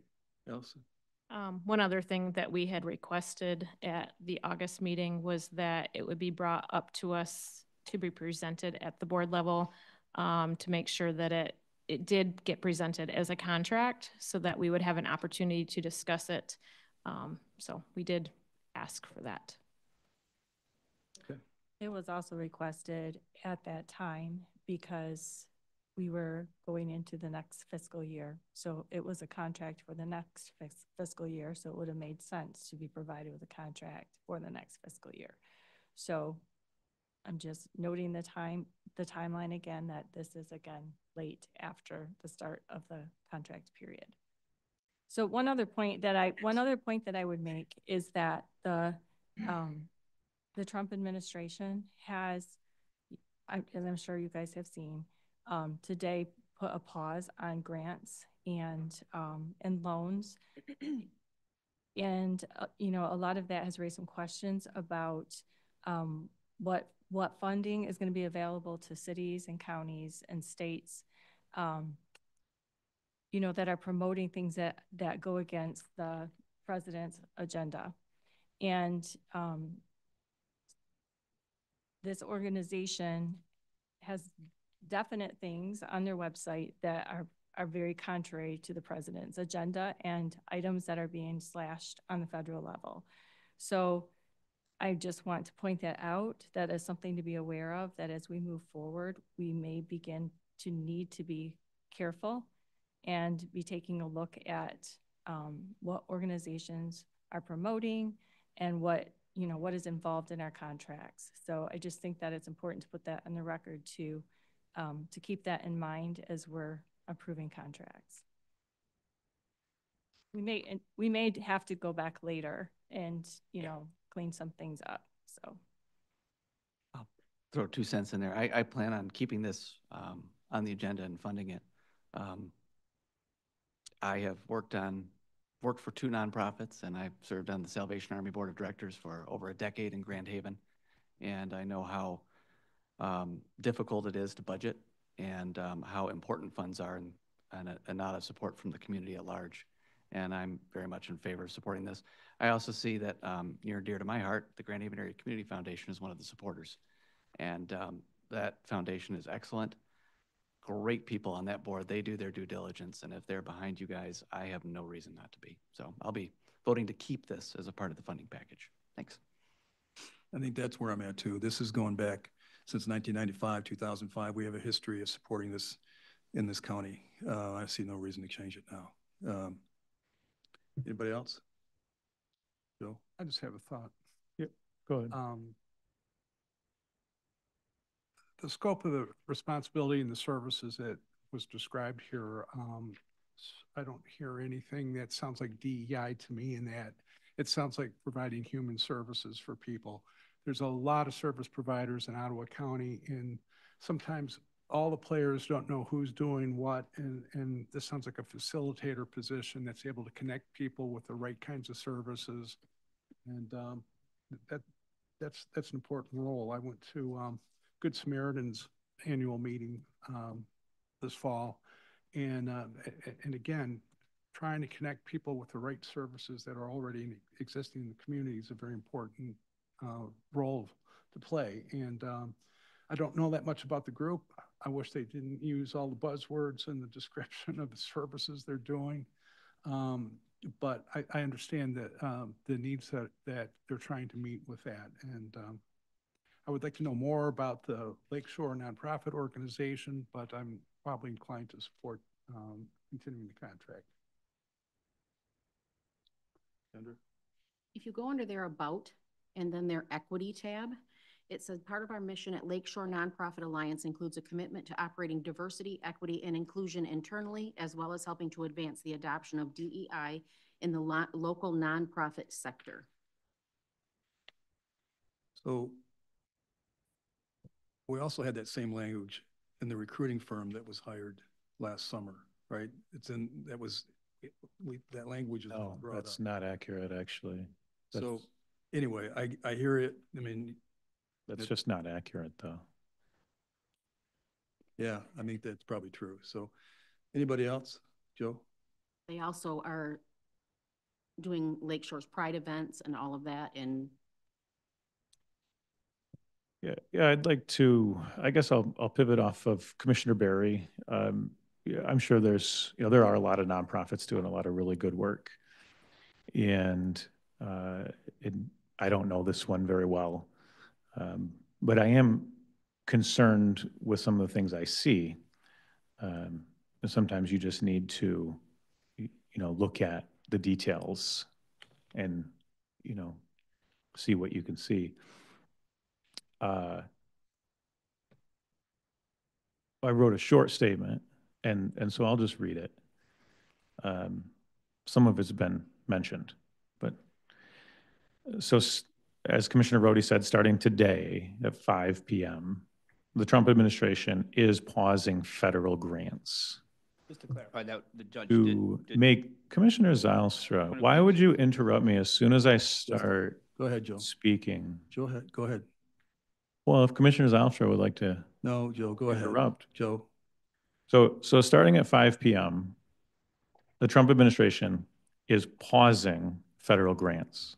It's a pretty monumental step for the administration to do.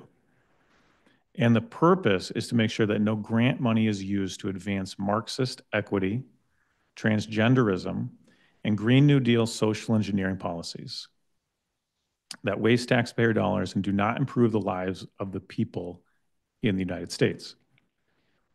This is official communication. Please. The White House Office of Management and Budget. Spending taxpayer dollars on programs and organizations that promote DEI, equity, and woke policy is a threat to equality and merit-based policy. And this is why President Trump, his advisors, his team, and Congress are moving to eliminate and defund this DEI ideology from the government.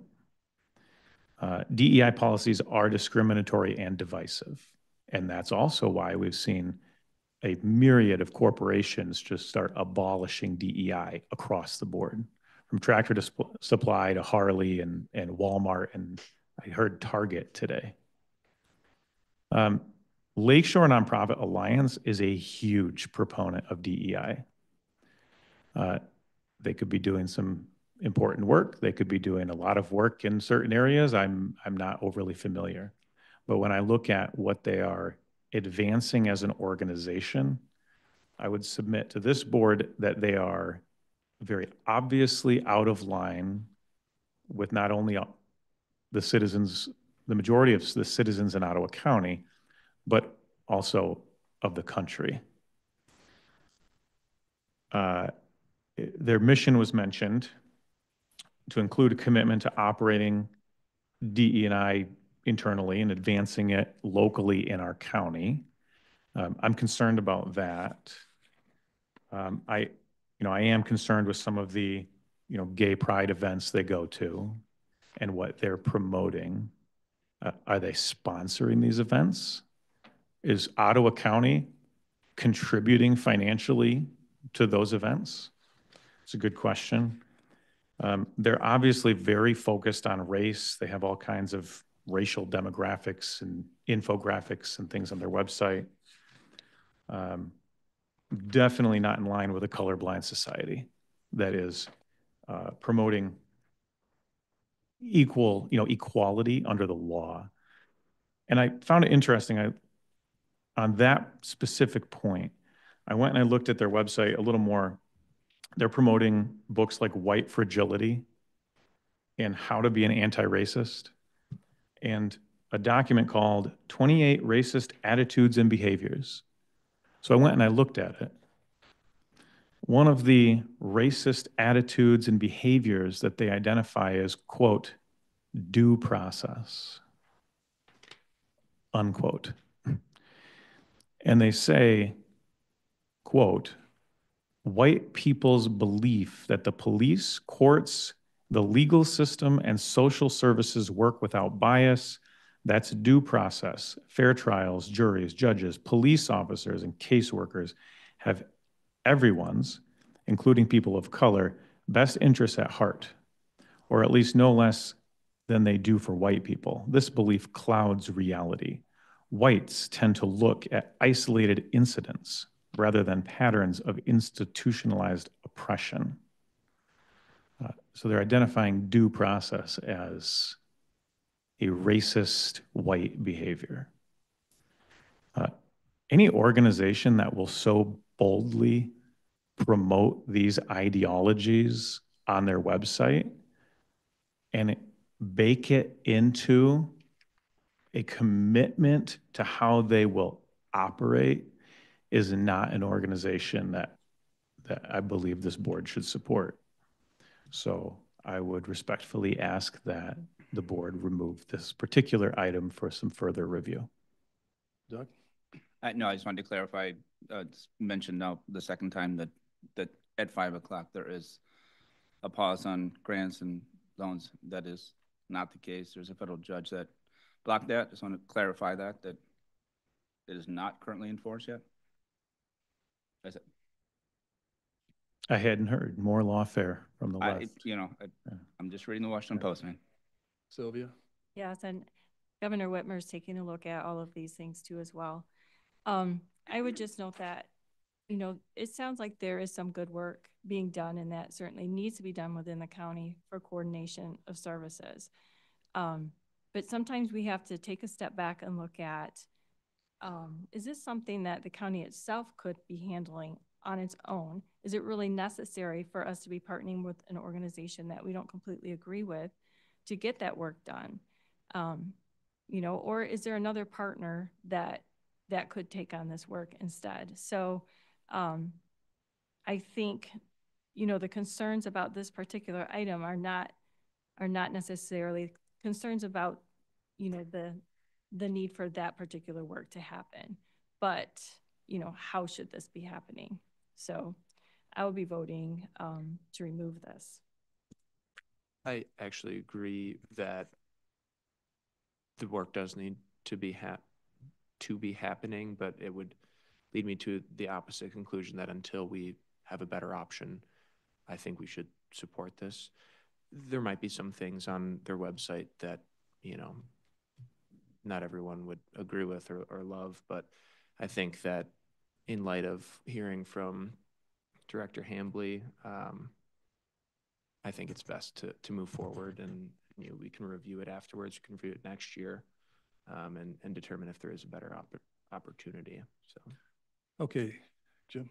I'm just going through their website, looking at the list of memberships, and it sets radical groups like the Christian Reform Conference Ground, Catholic Charities of West Michigan, City on a Hill, Benjamin's Hope, Community Foundation of Holland Zealand, Evergreen Commons, Gateway Mission, Camp Geneva. This seems pretty mainstream to me as far as participation because the focus is more on the service that's provided. I don't, like I said in my original comments, I wish they didn't use all the buzzwords. It seemed to set people off because I understand that. I share that in a lot of ways. But I think there could certainly be maybe more communication from the group to the commission, explaining and sharing the work they're doing and the successes they may be having with their work. But I don't see this as an extreme position from what I've seen so far. And I would just say that you're probably seeing most of the nonprofits in our county working with Community Spoke because that's what the county has set up for the last couple decades. As this is where all that coordination happens. So I think that's why you see so many groups working with them. But I do think that we are going to need to take a look at how should this be happening going forward. Okay, there's a motion on the table to exclude item 2518 from the ratification of contracts. It's a financial thing, so maybe the clerk could take a roll call on this one. Yes, sir. Can you repeat the motion? How we vote on it? Yeah. Motion to remove item 2518 from the ratification of contracts pertaining to Community Spoke or Lakeshore Nonprofit Alliance. Thank you. Mr. Bruger. No. Mr. Zylstra. No. Mr. Kyers. No. Mr. Berry. No. Mr. Moss. Yes. Mr. Joritsma. No. Mrs. Rhodey. Yes. Mrs. Miedema. Yes. Mr. Bonema. No. Mrs. Wenzel. Yes. And Mr. Teeples. No. The motion fails. Okay, now we're back to the ratification of the contracts as presented. Give a motion. We had a motion on that. It was seconded. So we're ready to vote on that. Comments? Got another comment? Yeah, just generally speaking, I think it's an error to continue to support organizations that are so unashamedly supporting DEI, that are promoting it actively in the community, that are going out and participating in highly woke events. I think that this board is tasked with leadership and setting direction. And so by continuing to support entities like this, I think you are in your votes showing the community what kind of policy that you will use and which direction you are going. So I hope that will change in the future. Yeah, And I'd like to jump in for a second. I think you brought up some very valid points, Commissioner Moss. But there's a lot of work that's being done by this organization that we're trying to look at as a body as a whole. They've been instrumental in creating things like the Lakeshore Housing Alliance, Housing Next. The list is long of good work that they do too. However, to your point, there are some things, and to others' points, there are some things that I think would be beneficial to have some conversations about. And I'd propose that maybe you and I go sit down with Patrick Sisler. I have a tremendous amount of respect for him. It's a new day. There's been an election. Why don't we be constructive this next year? Have some conversations and see where he's at now. That we have a next year of time to work together. So why don't we see if we can continue to collaborate and partner in a positive way? This is $45,000. This is 10% of their budget, approximately, maybe a little less. But I think at this point it doesn't make sense to pull this funding at the last second. If we want to consider doing that next year, if conversations don't go well or we have reason to, then that would be a conversation to have then. But I think we should use this year to work with them, have some conversations about, are you supporting these things? How do you feel about the current administration's goals going forward? And I'd be happy to participate with you to have those conversations with Patrick. And I would just note that I don't believe Patrick Sisler is still the head of this. I believe he's moved on. And so, but certainly. But whoever the director is now, yeah. Right. But then also, we talked about, not leading with ideology in our county. And so this is a perfect example of leading with ideology. So we will need those conversations.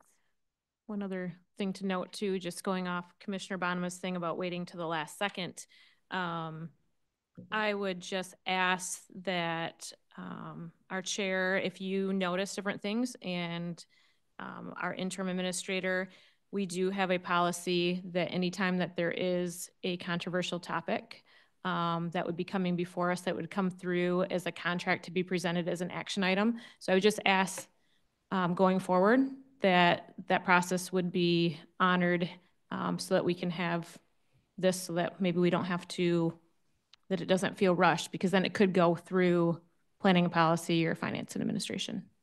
I would love to say I could do that. I received word the other day that community mental health is getting ready to send me 120 contracts. So that's where all of you come in. You have to be on guard too and point things out. And I appreciate we're doing that, and we're doing the best we can, because there's a lot of contracts. So we're all tasked with that responsibility. All right, let's make a vote on passing the post-execution ratification of contracts as presented. We need a roll call. Mr. Clerk. Yes, sir. Mr. Moss. No. Mr. Kyers. Yes. Mr. Berry. Yes. Mr. Bonema. Yes. Mrs. Rhodey. No. Mr. Zylstra. Yes. Mrs. Wenzel. No. Mrs. Miedema. No. Mr. Joritsma, excuse me. Yes. Mr. Bruger. Yes. And Mr. Teeples. Yes. And motion passes. Okay, the last thing on the agenda and the action items deals with the fulfillment of, or filling of the community mental health vacancy. Doug, you want to take this one? Yeah, let's go for it. Motion to approve and appoint Levon Vonnie Vanderswag to fill one vacancy on the Community Health Board beginning January 1, 2025 and ending March 1, 2026. Support. Wait a minute. March 31. 31.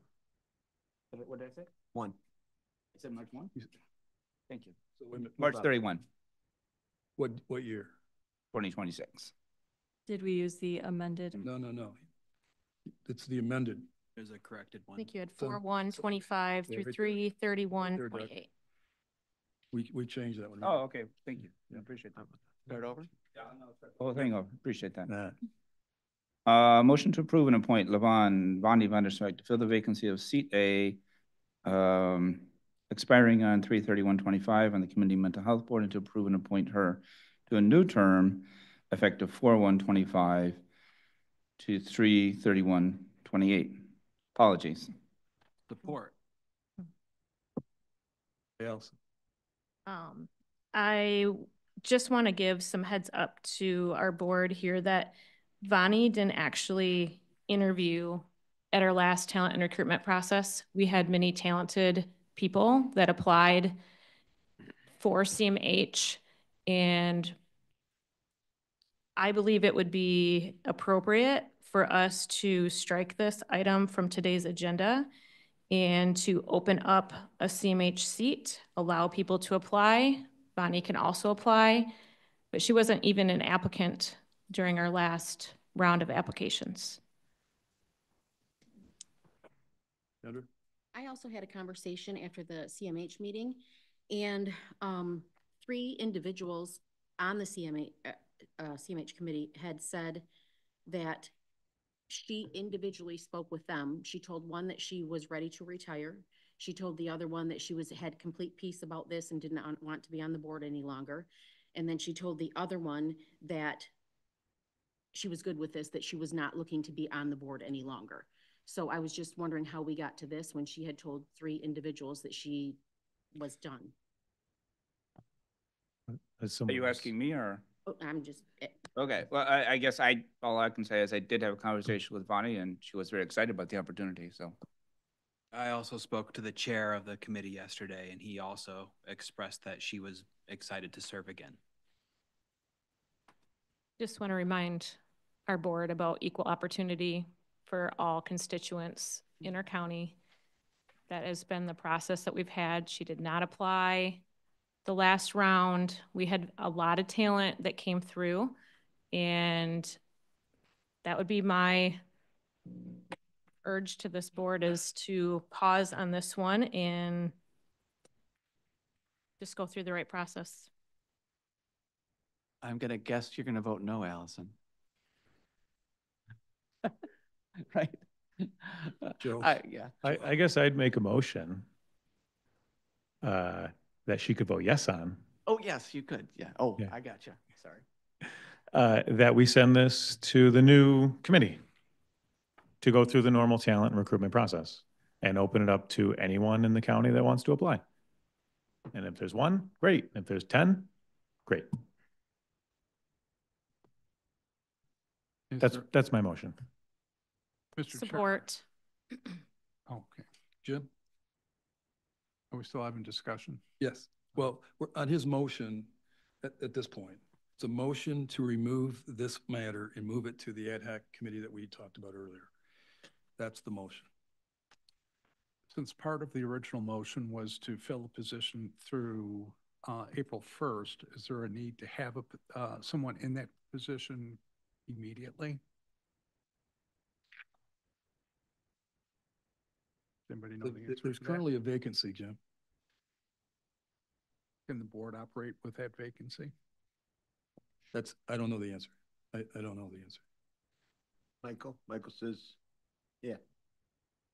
I'm good with that. We can do the trade committee. I'm sorry, what was the question again? The motion on the table is to remove this and move it to the ad hoc committee for consideration. Okay, but why are you asking me? That's your opinion, just. My opinion, or? Yeah. I think I've already made the motion and probably about 10 times, so I'm still in favor of the motion. Okay. All right. Yeah. So all in favor of removing this from the. I have a little bit. Oh, Sylvia. Sorry. To resolve that, the other potential would be that Commissioner Georgema could actually be appointed at this point to serve now, and then to serve the next term for 3 years, and that would take care of the currently open spot, and give the ad hoc committee time to go through a normal process. While I appreciate Vonnie's work, I agree with Commissioner Miedema in having this go through an open process for all community members to apply. I don't have any opposition to Vonnie being on the board. I just think it's important that we go through proper process in appointments. Is that a motion or a suggestion? Yeah, so I guess I would. We're already like 2 motions in. Yeah, we're 2 motions in. Amend Commissioner Moss's motion to move this to the ad hoc committee and add to that that Commissioner Georgema would be immediately appointed to the Community Mental Health Board to serve the remainder of the currently open seat. Kendra? Yes, that's some. I just had a point of clarification. I'll support it. You tried to kill me here. So go ahead, Kendra. I was wondering, Jacob, who was the individual that you spoke with, the current chair? The current chair, Tom Bird. He is here, and he was the one of the gentlemen that told me that she had told him no. So there's a motion on the table to remove Vonnie from this agenda, and so that she can work through the ad hoc committee, and to instead appoint Jordan to that vacancy. We put in the first motion first to remove Vonnie if that's the wish, and then to replace Jordan. I totally want Jordan to be on CMH, whether that's now or if this motion fails. I just want to make sure we can up or down on Vonnie first, because that was the original motion, right? Well, I amended it. It was amended. Yep. Got to vote down the amendments or up the amendments. So if I get this straight,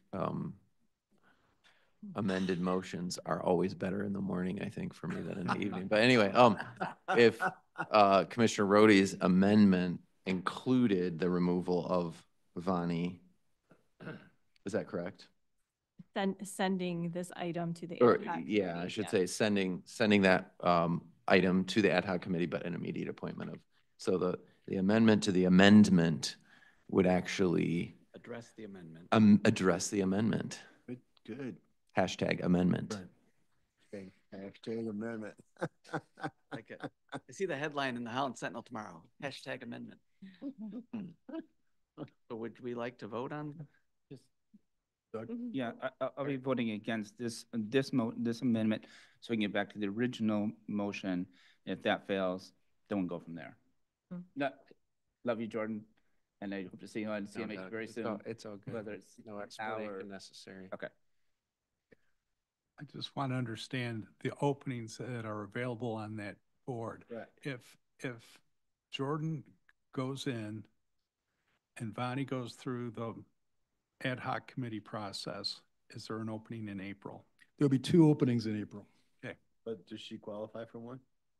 Yes. Yeah. Yeah. I believe so. Yeah. The only change here is that instead of Bonnie starting immediately, Commissioner Jortsma would start immediately. And then the other would be able to start April 1. I actually think, and I know this benefits me directly, but that's not why I'm saying this. I think this might be the cleanest way to do it because the seat that is vacant right now was former Commissioner Cosby's, and that was an open question about whether it was a commissioner seat or a public seat. That's my only 2 cents. I'm fine either way. It doesn't matter to me. The seats are not designated for commissioners. I understand. Yeah, yeah, they rotate Right. based on the openings. I see your point though, but yeah. Doug, I'm sorry, sorry, you go were ahead. talking? Yeah, just, I'll finish a minute. Whether Vonnie goes through another process, she's been on the board before or not, at the end of the day, in April, I would wager we're going to be appointing Vonnie. I just assumed appoint Vonnie tonight, so I'm going to be voting no on the amendment, just so we can move on. Thanks. There you go. No, appreciate that. I just want to clarify, when we say opening, there are 2 individuals whose seat is up. Yes. That's not to say that they're leaving. Good point. It's not to say that they may or may Very not. We don't know. That's right. To say it, but it's not clear that that will be a. They would have to reapply. They would have to Right. reapply. So I think we just want to make sure when we say opening, that there are current individuals in those seats who may wish to continue. Correct. That's great catch. Yeah, there's no openings, but the terms of the two other individuals end on March 31, 25. So there'll be new appointments. So one more piece of information on that is that the statute does cap terms to a total of 12 years. And I believe one of those members will be at the end of his 12 years. So that is pertinent. We'll look at that in the ad hoc Well, committee when we accept applications. It's good to know. Yeah. This is probably a good reason then to go ahead and vote yes to clean this up, because then it will set a good precedent for Vonnie and for all the future people who are appointed who are not commissioners that go through the same equal process. Okay, so we're voting on the motion to remove Vonnie from this agenda so that she goes back through the ad hoc committee, and instead to appoint Jordan to the community, to the vacancy in the community mental health, on the community mental health board. That's the motion. We can do a voice vote. All in favor? Well, probably should have a term date Yeah. for you too. Well, yeah, so, okay. Have a term date for Jordan. It'll be the same as we have for Vonnie, right? So he finishes the term through March of 25, and then he picks a new term starting March 1, 25 through April 1. April 1, 25 through March 31, 28.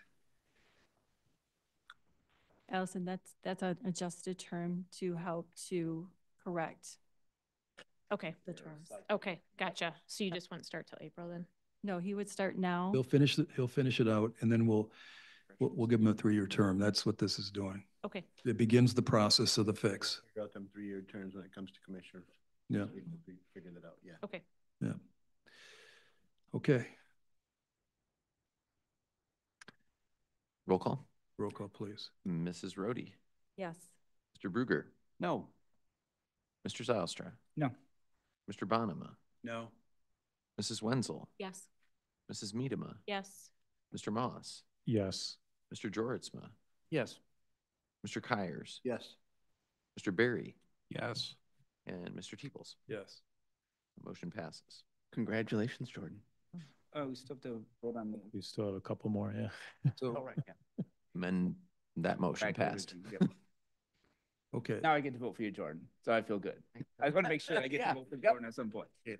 Now we get to vote for you. Motion to appoint Jordan Jortsema to fill the vacancy of seat A, which expires on March 31, 25, on the Community Mental Health Board, and to approve and appoint him to a new term effective April 1, 25 to March 31, 28. Support. Second. All right, let's vote. Oh, Mr. Zostra. Yes. Mr. Bruger. Yes. Mr. Jortsma. Yes. Mr. Kyers. Yes. Mr. Berry. Yes. Mrs. Medema. Yes. Mr. Bonema. Yes. Mrs. Rhodey. Yes. Mr. Moss. Yes. Mrs. Wenzel. Yes. And Mr. Teeples. Yes. Motion passes. Okay, so that ends the open session of our meeting. We're going to be going into closed session. We need a motion. Do we need a roll call on the motion Yes, sir. too? I think we do. Mm-hmm. Yeah, to discuss the matters that's set forth in the agenda and You want to read it, Phil, or you want I'd to? love to. I'd like to make a motion to go into closed session for reasons permitted under the OMA, including to consult with the attorneys regarding the strategy in connecting with the pending litigation with Gibbs versus Ottawa County Board of Commissioners, AAA, case number 01-24-006-3750, Gibbs versus Ottawa County, and Moss, USDC-WD, case number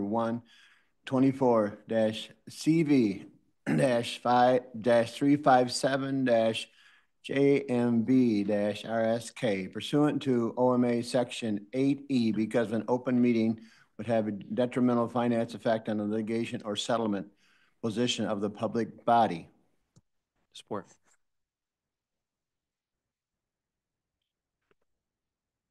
All right. Call the roll. Mr. Jortsma. Yes. Mr. Berry. Yes. Mrs. Medema. No. Mr. Moss. No. Mrs. Rhodey. No. Mr. Zylstra. Yes. Mrs. Wenzel. No.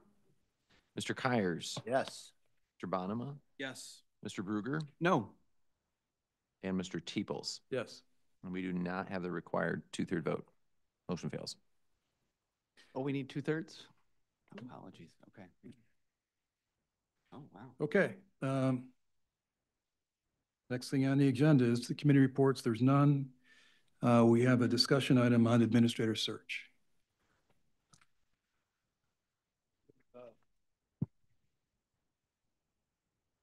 Public comment is next on the agenda, Mr. Chair. Oh, I missed Under public item comment, number excuse 10. me.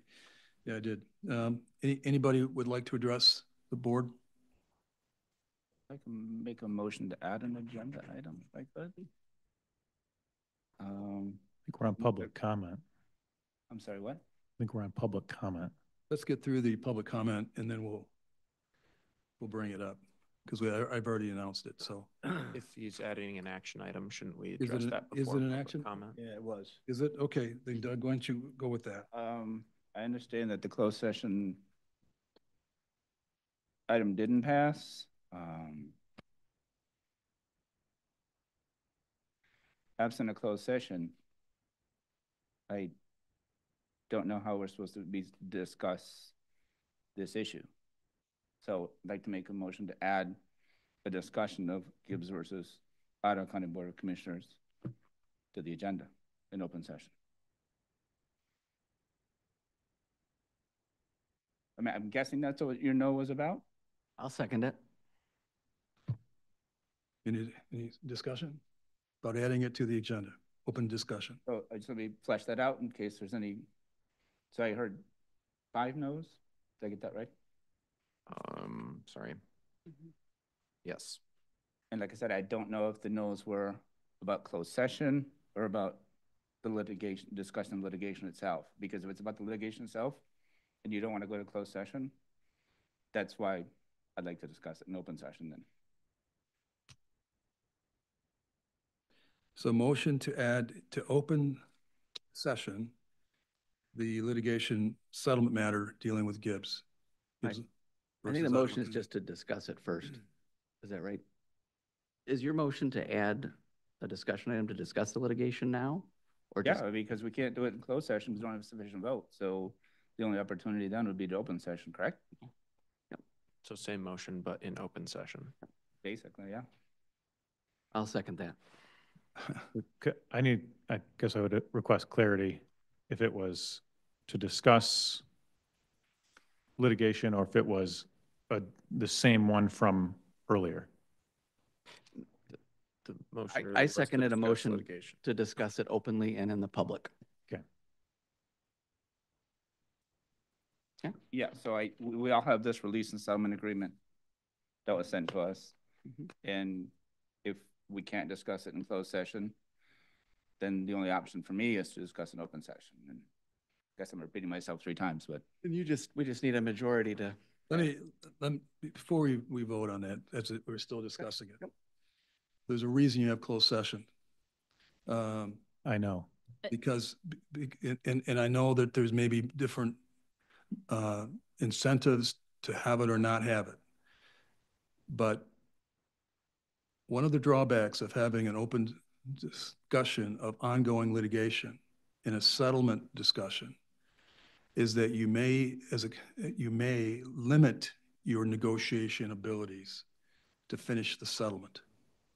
We risk that, folks, by going into open session. And this isn't, as much as we want to communicate all the details, we risk potentially losing an opportunity of settlement by making the discussions public. That's why you have a closed session, all right? I just want us to be aware of, if that's what we're choosing to do, that we may jeopardize an opportunity here that we should be discussing as a board. And I just want us to be aware of that consideration. Joe? I guess my initial comment would be I agree and I understand, and based on the information that I have and the current terms that were presented, I think that more work needs to be done, and so I would like to see this come back in February. Allison? I guess I would I want to discuss maybe your point of adding a discussion item, Commissioner Zylstra. I'm wondering if we could maybe have a discussion item, but yeah. Well, adding a discussion item to do what we're doing right now, to discuss the purposes of closed versus open, because you might have some feedback from more commissioners here. I guess I don't follow. Sorry. Yeah. We can discuss it since the motion is on the table. Gotcha. I mean, the motion was simply to do what we had planned to do there, is do an open session. That was the only difference. Okay. Then if I can freely add, I would just state, much like Commissioner Moss, my decision, there's nothing that has been shared with me that would create an opportunity that I want to have more information presented in closed session. And I personally believe that it should be sent back to the insurance authority to continue working on it. So that's where I'm at. So the issues that we're going to be discussing are issues that the insurance authority cannot handle. It's already gone through the insurance authority. Now we're at the stage of the settlement that involves us, that only we can decide. That's the issue. Now, we have our litigation counsel available. He's online. We'll be talking to him. You can ask any questions you want. We can we can talk all we want about this to try to make sure we understand the issues and what it means. All of us can. So that's what you're potentially giving up by not going into closed session. I just want to make sure we're clear. I am. Joe? I think that the terms are extremely clear. I think the dollar amount is very clear. I think everything is very, very clear. I understand the insurance authority and litigation counsel has worked on this based on the very clear terms. I think this is premature for the board, and I think it should go back to the Insurance Authority and Litigation Council to continue working on it. I think I'm we're gonna, still discussing sorry. the motion to put it on the agenda, right? Yeah, and you had asked, I thought, opportunity to share why we voted to not go into closed session. And in saying this, I offer the opportunity for another motion to go back into closed session if this was not the intent of everybody else. But for me, I believe there's been enough secrecy about this topic, and it's time to air it out. So I voted no to bring it all out here in the public to discuss this. And I realize, Commissioner, or Chair Deeples, that we lose some leverage. But at this point, for me, transparency outweighs leverage. And that's why I'm voting for this to be discussed in public. If you guys would like to, do that, I'd be happy to do that. If you'd rather discuss this in private, and I think, Joe, you bring up some great points about the terms of the settlement offer, but those ought to all be discussed either in public or in private. Not discussing this at all is not really an option. It's not going to go away. Sending it back to the Insurance Authority, who already sent it to us, doesn't work either. If we meet in closed session and decide we don't like the settlement, then that's the answer. But we either discuss that in public or we discuss it in private. So at any rate, for me, transparency trumps it in this one. I've had enough of closed doors. Thanks. So the motion's on the table to add this to open session on the agenda. Just another point that I just wanted to tell you what I had to weigh out as well, closed session versus open session. And something that I've learned over the past 2 years is that it's really important to weigh out the risks involved. And when you have one or more people that participate in a closed session, misuse its purpose for their own self-interest, and often it actually adds a higher cost to the long-term health of our county. And that was a big reason why I would like to have it in the open session.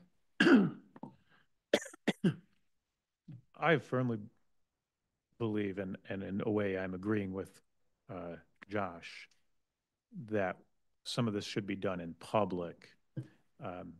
But I disagree that it can't go back to the Insurance Authority. It absolutely can go back to the Insurance Authority. So since the board has had a couple days to read through the memo that we received from Litigation Counsel, I would motion to amend our current motion. So instead of discussion, I'd motion to amend that we send this back to the Insurance Authority, which is newly updated, to have them continue working on it. Please, I think we need to vote on the motion and put on the agenda first, though. Well, I just made a motion, Well, and I'm wondering if there is support. Back because there's no. I'd support that. I think there is a need to vote on the motion to add it to the agenda because that vote requires a 2/3 majority after the agenda has been amended. Just a majority now. Just majority. Is that a change in our board rules? Yeah, that was a two-year-old change. Yeah. So our board rules state. Our board rules state. Yeah, I know Robert rules says 2/3. It's a majority. Our board rules say majority. So. Yeah. Okay, so all in favor of adding this issue to the agenda for open discussion? Say aye. Aye. Aye. Aye. Opposed? Yes. Opposed. Opposed. Maybe, clerk, would you take a roll call, please? Sure. Yes. So this is, sorry, yeah, go ahead. Mr. Schwartzma. Yes. Mr. Bruger. Yes. Mrs. Miedema. No. Mrs. Wenzel.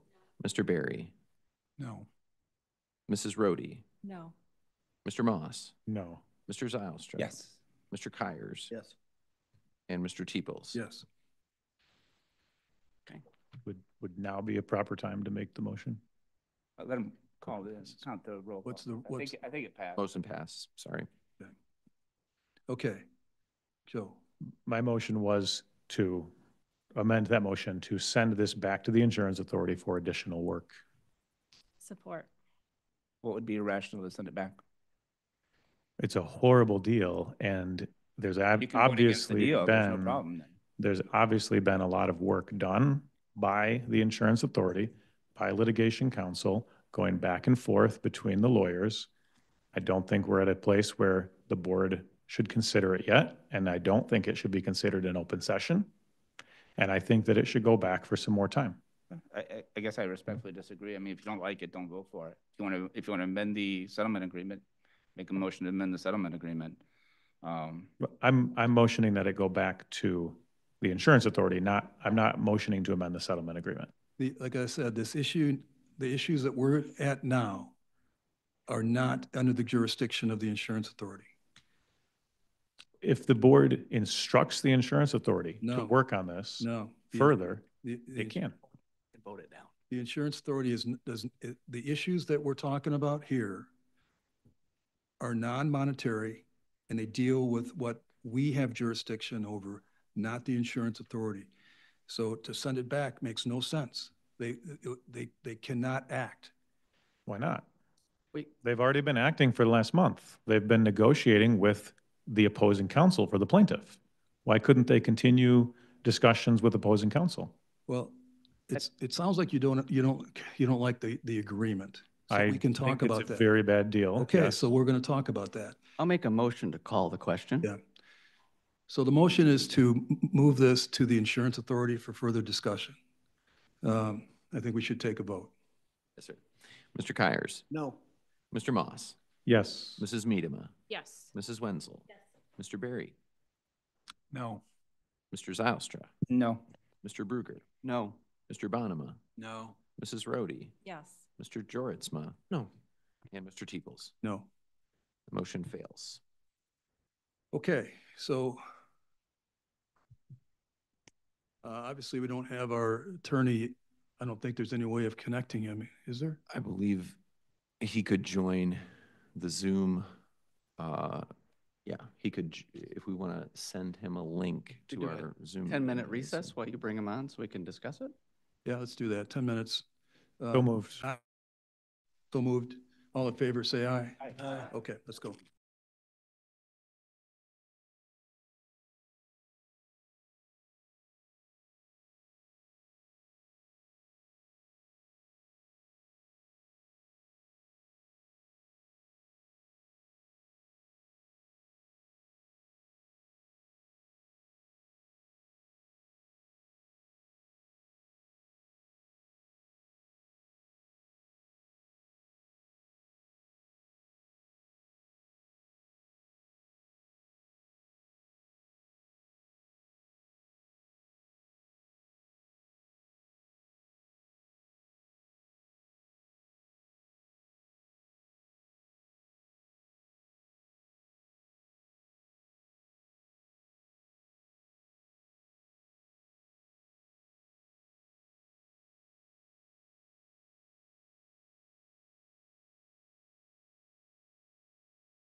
We get to use the gavel? Everybody grab their seats. To flick the lights on and off or something. Camera for that. Garden class? Lights on and off? Did it. Our appropriate times to use. Everybody at the table? Okay, Call the meeting back to order. we're calling the meeting back to order, please. All right. We're back in open session to discuss the settlement proposal of council to settle the Gibbs lawsuits and arbitration and the Court of Appeals matter and everything. So I'll make a motion to settle the Gibbs case as recommended by council. Second. okay, let me just tell the public the essential terms of a deal, of an offer. $190,000 payable to in thirds to his attorney, to himself, and part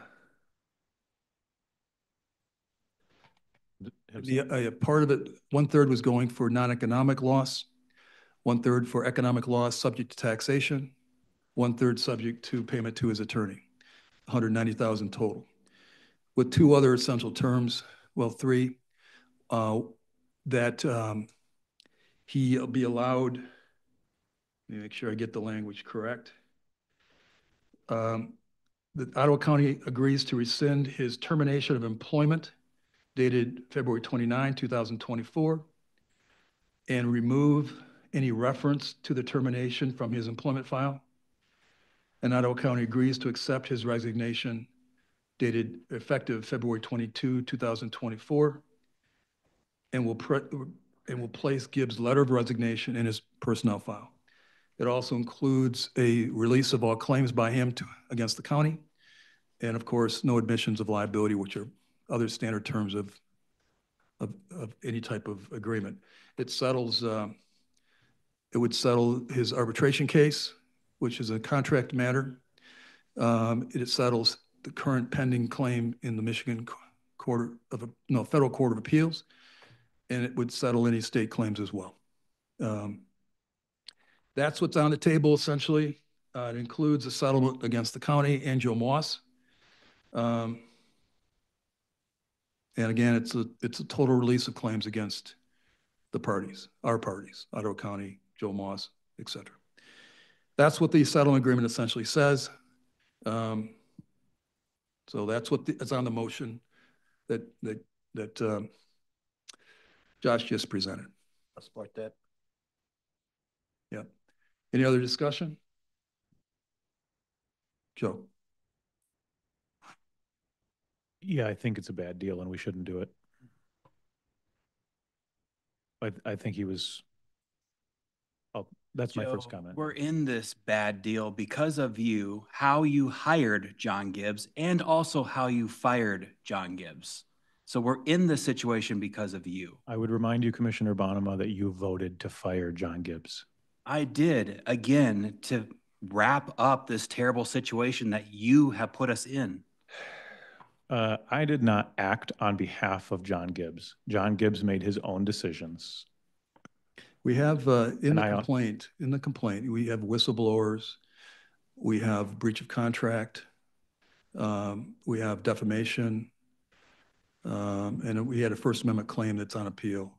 Those, I think, were the 4 counts of Gibbs' complaint. So all 4 of those matters are what this case is about. Were any of those dismissed by the court? One was dismissed, but it's on appeal. That's part of this. Yeah, it's on appeal. In fact, the Sixth Circuit Court of Appeals has ordered this case into mediation in the next couple of weeks. I don't remember the date, but this would, this agreement would settle that if we can come to an agreement. Alice? Each person is responsible for their own behavior. I was here when John Gibbs worked here in the county. I have reviewed the material extensively shared from litigation counsel, as well as the other documents we received that were appropriate in this matter. And I cannot willingly support the harmful precedents this sets for our county with all that I know. So I will be a hard no on this. So as council sent a memo to us outlining why. He's got a comment too. Oh, I'm sorry, Kendra. I'd like to read something into public record. It's from Gretchen Cosby. Remember to speak into your mic, Commissioner. Sorry. Dear Chairman Teeples, I am writing to express my deep concern regarding the ongoing discussion about settling the wrongful discharge lawsuit brought forth by John Gibbs. As someone who has served as a commissioner on this board, I am compelled to speak out in defense of the integrity of our county government and the importance of standing firm against baseless attacks on character and reputation. During my time on the commission, Mr. Gibbs' tenure as county administrator came to an end, a decision based on actions and behaviors that are well documented. Following his dismissal, Mr. Gibbs took to the press, not only making disparaging comments about the board, but also spreading malicious falsehoods against individuals, including myself. His claim that I had a history of inappropriate relationships to secure raises was both patently false and deeply harmful to my reputation. At this time, I chose to remain silent, prioritizing the Commission's focus on addressing the larger issues at hand and moving forward for the good of the county. On Tuesday, January 28th, 2025, the Board of Commissioners will be discussing pending litigation with Mr. Gibbs. Action item 8H is asking for the Board of Commissioners to vote to go into a closed session to discuss Gibbs versus OC Board Commissioners for the following reason. An open meeting would have a detrimental financial effect on the litigation or settlement position of the public body. I ask that the discussion occur in open session so the residents of the county are made aware of Mr. Gibbs' actions during his tenure. I am concerned that if a financial decision is conducted in closed session and finalized, it would send a troubling message to the residents of Ottawa County and beyond, that integrity can be sacrificed for convenience, and that those who weaponize dishonesty and character assassination can ultimately potentially profit from their behavior. Settling this case in such a manner undermines the very principles we sought to uphold when we made the difficult but necessary decision to remove Mr. Gibbs from office. It is true that fighting this lawsuit will cost time and money, but the cost of compromising the truth is far greater. The county has a strong case that can demonstrate his termination was justified. A settlement, particularly one that erases the cause for his removal, allows him to escape accountability while further burdening taxpayers who have already endured enough harm from his actions. As leaders, we are called to do what is right, even when difficult. Our decisions should reflect our commitment to the people we serve and to the values of honesty, accountability, and justice. I urge you and the Commission to reject this settlement and proceed with the defense of the county's position. This is not about personal vindication or a revenge. It is about ensuring that Ottawa County stands for truth and refuses to reward those who undermine it. Chairman Teeples, I ask you directly, is the soul of Ottawa County for sale? I trust that answer is no. Please consider the long-term consequences of this decision and the message it will send to the public. I have included former Joe Moss in this email in the event you need additional information. Thank you for your time and for your service to the county. I hope the Commission will demonstrate the courage to do what is right, even when it is not easy. Sincerely, Gretchen Cosby. So just for the record, I sent that message to everyone on the board immediately upon receipt. So we're all on the same page. So Doug?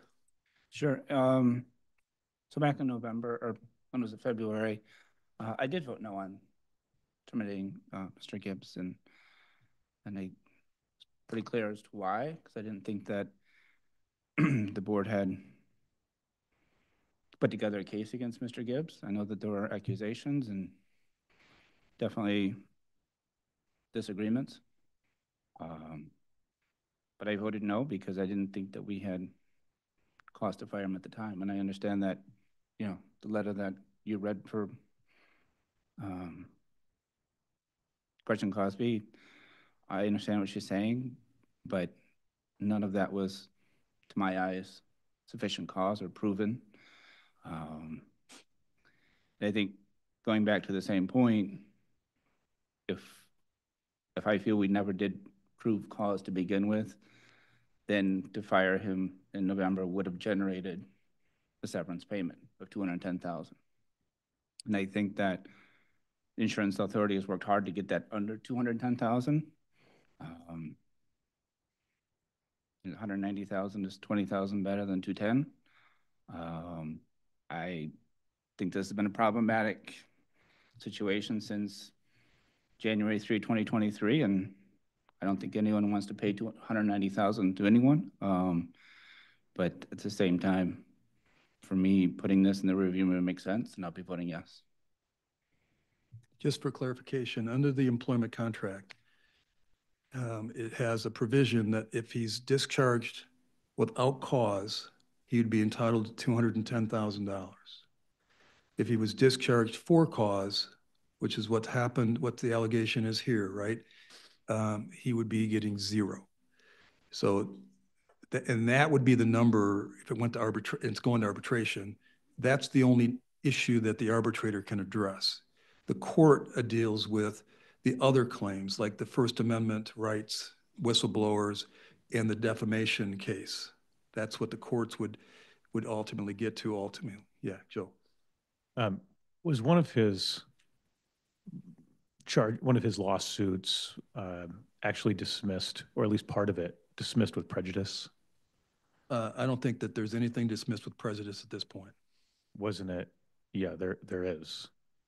It because he made up that he was not an employee when he complained about county business, and the court dismissed his made up and ludicrous claim because it was false. Are we settling the dismissed claim, or are we settling something else? Yeah, what's your point with that? Because I don't know the answer to that, Joe. All I understand is just bringing it up because it seems relevant. He's appealed his dismissal to the Federal Court of Appeals in Cincinnati. Yeah. That's still out there. So well, you had listed, I think, all of the items, including whistleblower, which right. I believe the court dismissed with prejudice. No, I don't think so, but maybe so. Okay. But either way, they're still in the case, still existing. Yeah. We have at least 3 other claims. Exactly. So I guess I would just remind the board, which I did earlier, but I think would be helpful, that although Commissioner Zylstra voted no on the termination, Commissioners Cosby, Bergman, Bonema, Wenzel, Miedema, Curran, Ebel, Belknap, Rhodey, and myself all voted yes, based on a thorough review of what happened, the details, closed session discussions, and advice of counsel. The board did make the decision to vote and to terminate for cause. They did fully believe there was cause. I just want. But Joe, do you want to litigate put this? That on Do you want these guys on the stand to turn over all the emails between you and Gibbs and instructing him not to work with half the board? You want that all out in the public? That's not true. You will never find. You want all of that out? Is that what you want? You want to litigate this out? I have no problem, Commissioner Bonema, with anything coming out because the board acted appropriately in what it did. It followed due process. We gave extra time during that process. No point were any of these claims documented with HR. I believe there's absolutely cause to fire Gibbs, but the cause, and in retrospect, I wish I would have voted differently because the cause that you pushed through, which was this narrative of all these unproven, undocumented claims, the things that you put on your social media, isn't up to the standard that we would be supported in court to fire him for. But I just want to make sure we're all clear, and for the board members, that your decision was based on that information. So you found it credible. You know, I'll say this publicly. I wish I would have voted differently to allow the process to go through because I do believe that there is reason to fire Gibbs with cause that would have been upheld in court. Things like how he handled the Epperson case, how Hambly was treated, how he treated half the board. I think there's performance issues that absolutely would have been valid reasons to fire him with cause. However, that's not what we went forward with, and I regret that. It was probably part of it. I'll highlight one specific area that is public and is documented, and that is that he, no-showed one of the board meetings, which is required in his contract to come to the board meetings, and he simply skipped it. But that's not the reason And- that we fired him. Well, that was. We should have. That was part of it. That was specifically in the information you considered. So you want to litigate this? If I, No, I think it should go back to the insurance authority. Josh?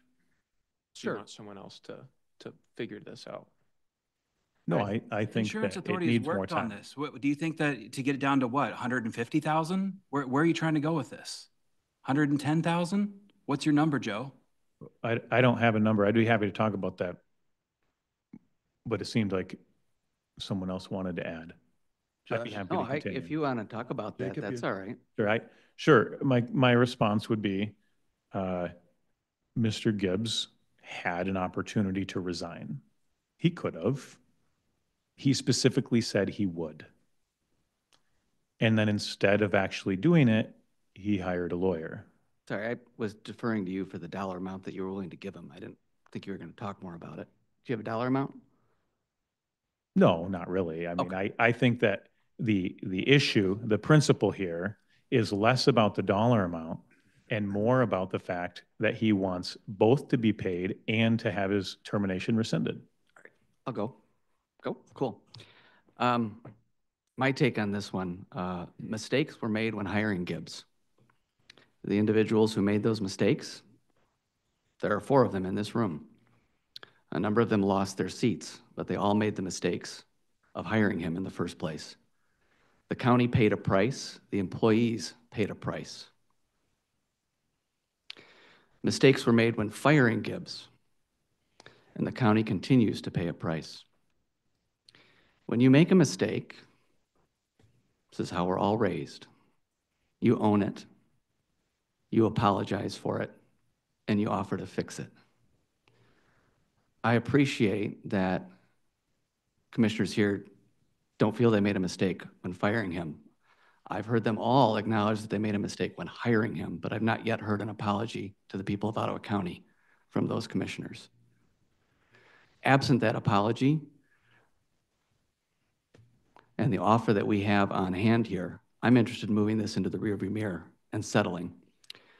The settlement breaks things down into 3 parts. 1/3 non-economic losses. I tie that into the defamation side with you, Joe. And I'm willing to settle that because I don't believe everything that transpired was accurate as you represented it. 1/3 covers attorney fees. Absolutely. Got to pay for attorney fees when you've got to litigate something as messy as this has been. And then 1/3 goes to Mr. Gibbs, who could argue that he deserves a full $210,000 plus all of the attorney fees. I'd rather not continue to litigate this. I'd like to move on. Frankly, I believe everybody who hired Mr. Gibbs in the first place owes the community an apology. I would love to hear that. But as for me, I'll be voting in favor of settling this. Thanks. Let me assess this as well. So our attorney has suggested it could cost up to $300,000 ourselves in our own attorney fees going forward. $300,000. If we lose on any of the federal claims, we're not only losing the damages that he's incurred for defamation, loss of reputation, but we're also subject to paying his attorney fees. So we could be talking hundreds and hundreds of thousands of dollars here if we go forward with this in payment to Gibbs and in payment of our own fees, that there's no guarantee of win. When I assess this case, and I've been doing employment law for 36 years, I know how to document a termination case. None of my clients were sued in 20 years because when you discharge somebody, you do it methodically, carefully, and you plan it out, even if it takes longer than you want. In this case, it did not happen that way. In my opinion, this case has not been documented to the way it should have been to support a defense of proper discharge, right? So I'm not saying it's not. I'm just saying that in my assessment, it's weak. So I'm saying to myself, if I'm looking at trying to save the county potentially hundreds of thousands of dollars, when Gibbs starts his demand at $630,000 and his contract only gave him $210,000, there's a reason for that extra gap. And it's not because of how he's discharged. It's because of other things like what deals with the defamation. which in my opinion should never have happened, but it did. So now we're at a point of paying $190,000, less than his contract would have given him otherwise. It's a way to stop this bleeding. It's a time to acknowledge the mistakes that we have made, because in any litigation, you don't know how it's going to come about, whether you're going to win or not. This is a way to cut losses and move ahead with the county. That's how I'm assessing this case. Joe. I'd like to respond to something that Commissioner Bruger said, because he tried to assign blame specifically and only to one individual. So I take offense at that. You said, referring to me, as I have represented, the case against Gibbs. And I want to remind the board that this was not something, this process of termination, this was not something that one commissioner did. This was a board decision and a board process. There were closed sessions. There were confidential memos. There was information shared with the board. There were complaints made by employees. As chair, I facilitated that process. I did not create the information. That was not my job, but my job was to facilitate it. Yeah, thank you, Joe. I was referring to the post that you made online. Apologies about the. Yes, and the information that was posted was public record, But not pursuant to a FOIA, not pursuant to anything else. You just did it. No, according to our litigation counsel, it was a public record. They approved you doing that? And it was something that we could put out. Your attorneys, the county attorneys said you could post that online? What I'm saying is that at the time, it was a public record. It was going to be released. If it was subject to a proper FOIA. Nobody knew to even FOIA for it. You put it out before through anybody that knew time, it existed. Through that time, and for transparency for the county, since the county administrator was being terminated, that is why it was put out. You raised the liability on us exponentially by what you personally did on your Facebook page. Sylvia's had her hand up for a while. For a minute. I just want to go back and make a point on a couple of things. One is that I feel like it's being discussed here as if very little actually happened to lead to a termination. And that's simply not true. This process was very painful for this board, and it was not desired. Many of us cared very much for the administrator. He was a friend, and this is not something that any of us wanted to happen. And so as, behaviors began to happen, we were very hopeful and very much worked with Administrator Gibbs to not have it reach this conclusion. This county got to be in a place where we were facing liability due to Administrator Gibbs' behavior. And so, these are not small things. We, as you know, or I hope you know, we ended up in litigation in the Kimball case due to Gibbs' behavior. And that was kind of the straw that broke the camel's back, so to speak, where, we were trying to work with a lot of, inappropriate behavior. Things like that Commissioner Cosby was having to deal with. Those things were happening, yes, but there was definite legal liability. And how long do you allow the county to continue to accrue legal liability? So I was with Commissioner Moss, Chair Moss, when we went and talked to Gibbs about this, and we had to share with him, we believe you're losing the confidence of the board at this point. We have litigation breathing down our necks on the Kimball case. And in that conversation, he admitted that he had done what he had been accused of doing. And so we have absolute liability on this case. We were needing to bring that to the full board. He absolutely had lost the confidence of most of the board at that point, and we were pretty confident would be losing the rest. And so we had some honest conversations with him and asked him, you know, what, do you have any suggestions? What do we do about this? And at that point, he suggested that he should resign, and he drafted a resignation letter.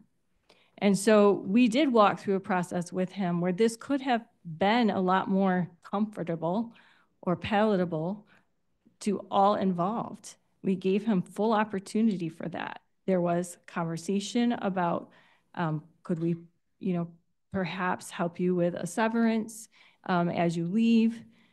There were these conversations. And so to have this come back now and have him, you know, a year later want us to withdraw his termination when it was absolutely called for, and he wants to now submit a resignation, which he had full opportunity and original intent to do a year ago. And now he wants a substantial amount of money. And after we had to terminate him in a very painful way for most of the board, he then goes out and he, you know, trashes the board and, you know, says things that are completely not true about us. And so I have a real problem with his hurtful behavior that hurt my companions like Commissioner Cosby. It was not okay. The things that he put people through in this county, you know, there needs to be some personal accountability, and we can't just patch things and make everything happy and rosy when people misbehave. And, you know, these are the facts. This is what happened. And, you know, I'm not going to get behind rewarding him for making repeated bad decisions. Sylvia, and you hurting literally people. just voted for this settlement last week.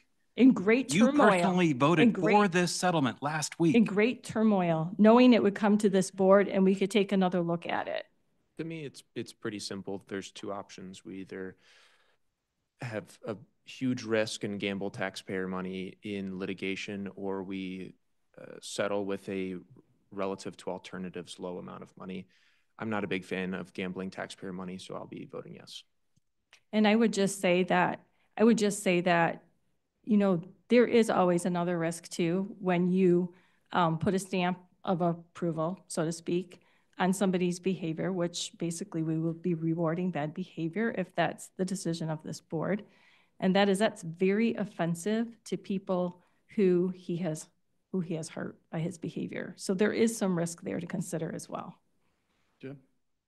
I just want to say, I don't doubt the things that you've said about John Gibbs or that Joe has had to say about John Gibbs. But the process is to involve a human resource professional and build a case, document a performance review, get written complaints on behavior. If he didn't show up for a meeting, which would be a core responsibility for an administrator to be at a county board of commissioners meeting, that should have been a write-up that went in his personal file. So now we're in court and you're trying to say, well, he said this and he did this and all this, but it probably happened, but it's not documented. That's the process you have to go through if you're going to go through a dismissal. There was a literal lawsuit that we paid several $100,000 for based on his behavior. That's documented. Okay, then there should have been Your point is well taken. Your point is well taken, but there is a lot of documentation, just so. But we didn't settle Kimball until way after we terminated him, right? What was the question? What did you say? No, I mean, we didn't settle it until afterwards, but we were looking at, we were in the process of working on it. How could there be motive for termination? I need to understand this, Doug. Go back. I need to understand. I'm not hearing this, so tell me. Well, no, I mean, repeat what you said. You said. I'm saying that there's absolute documentation that our decision was on target because the county went on afterwards. Yes, it was afterwards, but we went on afterwards to have to pay several $100,000 for his behavior. We didn't have to do that when we terminated. We're not at that point. I think we terminated him in what? Well, February. No, I think that the settlement for Kimba was in May or June, right? I think that when he's admitted to the wrongdoing, I think it's pretty clear you're going to. Okay, I just want to make clear that there was no settlement of Kimba until months after we terminated him. So the idea that you're gonna hang Kimball around his neck when it wasn't even near So resolution. you wouldn't have ever held that against Administrator Gibbs? That's not the question. The question is, what would you offer in evidence in a trial with Gibbs? And I don't know if that the Kimball stuff 4 months later, 3 months later would even come in. It was in process and we were dealing with it. It was absolutely a factor. But this is the problem, and Jim was hitting on it. If you don't document your file before you make tough decisions like this, you risk not being able to, you can't be raising verbal arguments after the fact. The file controls so much of this employment matter. I just want to make sure that we're understanding this too. To suggest that he's getting off the hook here is I don't buy it. The fact that we've got the newspapers here, we're having this open discussion. I campaigned through this community. Everybody knows about John Gibbs. He's not off the hook, even if you accept this settlement. He's going to have to live with everything that's happened, right? So this comes down to, in many ways, again, this board trying to fix the mistakes of a prior board and save taxpayer dollars. It's not pretty for anybody. Nobody likes this situation. I feel badly for Commissioner Cosby and everything you went through. But we need to make a practical decision for the sake of this community. And I think on balance, this is where we are at, that we can do this and move ahead for our community. Allison? I just want to, I guess, remind the board that Gibbs was accountable to us, not just HR. I understand the HR part. I think if you read in the memo some of the concerns without stating all of them right here, I think you could maybe come to some ideas about why we also were dealing with it as a board level. Second of all, we weren't doing it just as a board level. We had legal counsel with us. So we weren't just solely working on this on our own. There were interviews that were done. And so, again, I just want to remind the board that there was a lot that happened there. And again, because I'm not sure how much I can share with some of those other details. And it's very easy to jump to conclusions when you're not in the room. So I just offer this too, one last point. Our litigation attorney, who's been most involved in this case, is recommending we accept this agreement. I just want to put that in perspective. The guy that's working the hardest and the most detailed and seen the most facts, who's our counsel, is recommending this deal, this settlement. Can we vote? We ready to vote? We want to bring your motion again? Probably going to be a roll call, huh? Yeah. Sorry, it's getting late. I'm getting a little punchy. You want to bring your motion again? Oh, do you want me to read? I had it on my computer. Mine just shut off. The motion was to settle the Gibbs case Pursuant to the recommendation from the attorney. The name of the document? And Well, the release is to approve the to release the settlement agreement as presented by plaintiff's counsel, or our counsel. Yes, that is it. Okay. And I think, yeah, that's it. All right. We do a roll call. Yes, sir. Mr. Zylstra. Yes. Mr. Bruger. Yes. Mr. Jorisma. Yes. Mr. Kyers. Yes. Mr. Berry. Yes. Mrs. Miedema. No. Mr. Bonema. Yes. Mrs. Rhodey. No. Mr. Moss. No. Mrs. Wenzel. No. And Mr. Teeples. Yes. And the motion passes. All right, go back to the agenda. Committee reports. I got it.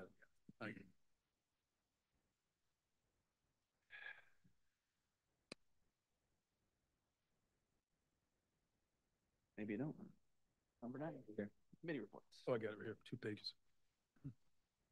All right, there are no committee reports. Did we go through public comment?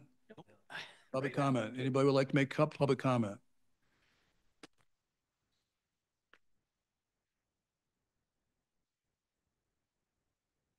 Sheila Deloff, Holland Township. I have notes on several things. If I'll be a little disjointed, I'll see what I can get through. First, Allison objected to the graph designating the Ottawa impact as minority. And she talked about how it's really a partisan division, not a minority-majority division. But then she went on to talk about the true conservative Republican majority who ruled this board from 2022 to 2024, quote. So it seems you're a do as I say, not as I do minority, because on the 2022 to 2024 board, there were 2 Republicans that you definitely did not consider part of your majority. Second, there are a few people here who will need a chiropractor after the gyrations they went through to try to rationalize keeping Roger Belknap on the groundwater board. Common sense says that if a person is in a seat labeled commissioner and that person is no longer a commissioner, they're gone, period. My entire career was as a copy editor and proofreader. Grammar, syntax, spelling, etc. are my expertise. Now, I'm not an expert in legal language, but for the most part, it's in English. And in English, there's absolutely no world where a clause that says including 2 commissioners means anything other than the 17 members includes 2 commissioners. Not 1, not 3, 2. Spoke. I Googled a phrase that Joe Moss said was on the Spoke website, which, as Allison correctly pointed out, no longer exists. So I checked the Lakeshore Nonprofit Alliance website instead and did not find it there either. Could Joe Moss perhaps not be considering that the reason the phrases he was quoting are not on the current website is because they no longer espouse those precise views? Next. Sylvia talked about Spoke being contrary to the president's agenda, which funnily is not something they were worried about when the agenda was Joe Biden's. So spare me the pearl clutching over Trump's agenda. You're a local county government, not part of the federal government, and Spoke funds do not come from the federal government.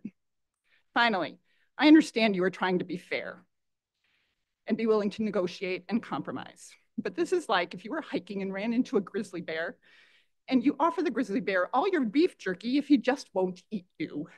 I hope I don't have to tell you what would happen next.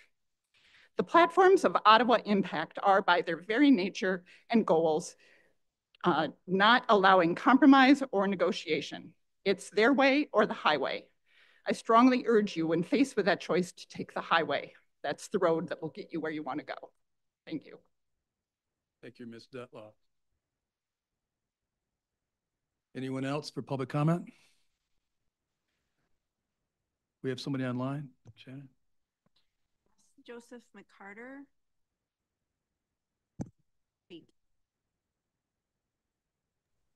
Go ahead, Yes, Mr. McCarter. Joseph McCarter, Georgetown Township. I appreciate the hard work and service that this whole board is demonstrating in your passionate service. I would request that we have common sense conservatism in this county and that it be manifested in our board decisions. On the common sense side, Commissioners Teeples and Bruger are right that there were mistakes in the way Gibbs was hired and terminated, and Commissioner Teeples is right in his analysis of the economics of settling this case. Common sense argues for settlement. If it were our money, I would think that that's the wise thing to do from a monetary standpoint, and it's also wise from a conscience standpoint because we didn't handle it right. It is true that Gibbs did things to justify termination, but it was mishandled in the way we did it. As an attorney, Commissioner Teeples knows of what he speaks.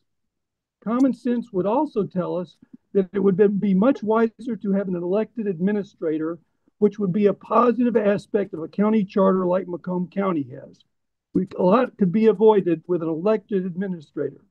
On the conservative side, the majority of Ottawa County and the majority of the nation are against DEI for very good reasons, and the county should be on a path of not funding organizations like Spoke, Lakeshore National Nonprofit Alliance, which do fund this. It seems like the majority of the board has concerns about DEI. The board should send a communication to this organization that the board is not comfortable with its DEI and that future funding will be contingent upon getting rid of it. So you can go on and send the money now, but send them the clear signal that they need to get rid of it, just like our country is getting rid of this DEI. It's misguided. It may be well-intentioned, but it's misguided. Again, I thank you for your service, and I would urge this board to follow common sense conservatism. That's what we need. Thank you so much. Thank you, Mr. McCarter. Anyone else? Shannon, are we clear on line? Okay, let's go to the next item then, the administrative search discussion. Well, thank you. We've been working hard the last couple of weeks. We've been working with fiscal services and HR to put an RFP together. I'm going to get you because we can't hear you. Okay, there you go. One of the individuals that's been putting an awful lot of time and effort in, and I asked him to be here tonight, is Eric Charters from, come up to the podium, Eric. He works in Karen's office, and he's got the RFP about 99% there. And as a result of that, myself, Ron France, Scott Hawk, and Karen have had an opportunity to start a review process of it before the final document comes to board or gets sent out. So, Eric? Can I just get a clarification? What's the RFP about? Yeah, I can go over that really quickly. Yeah, so for those who have not met or worked with, my name's Eric Charters. I'm the county's purchasing manager.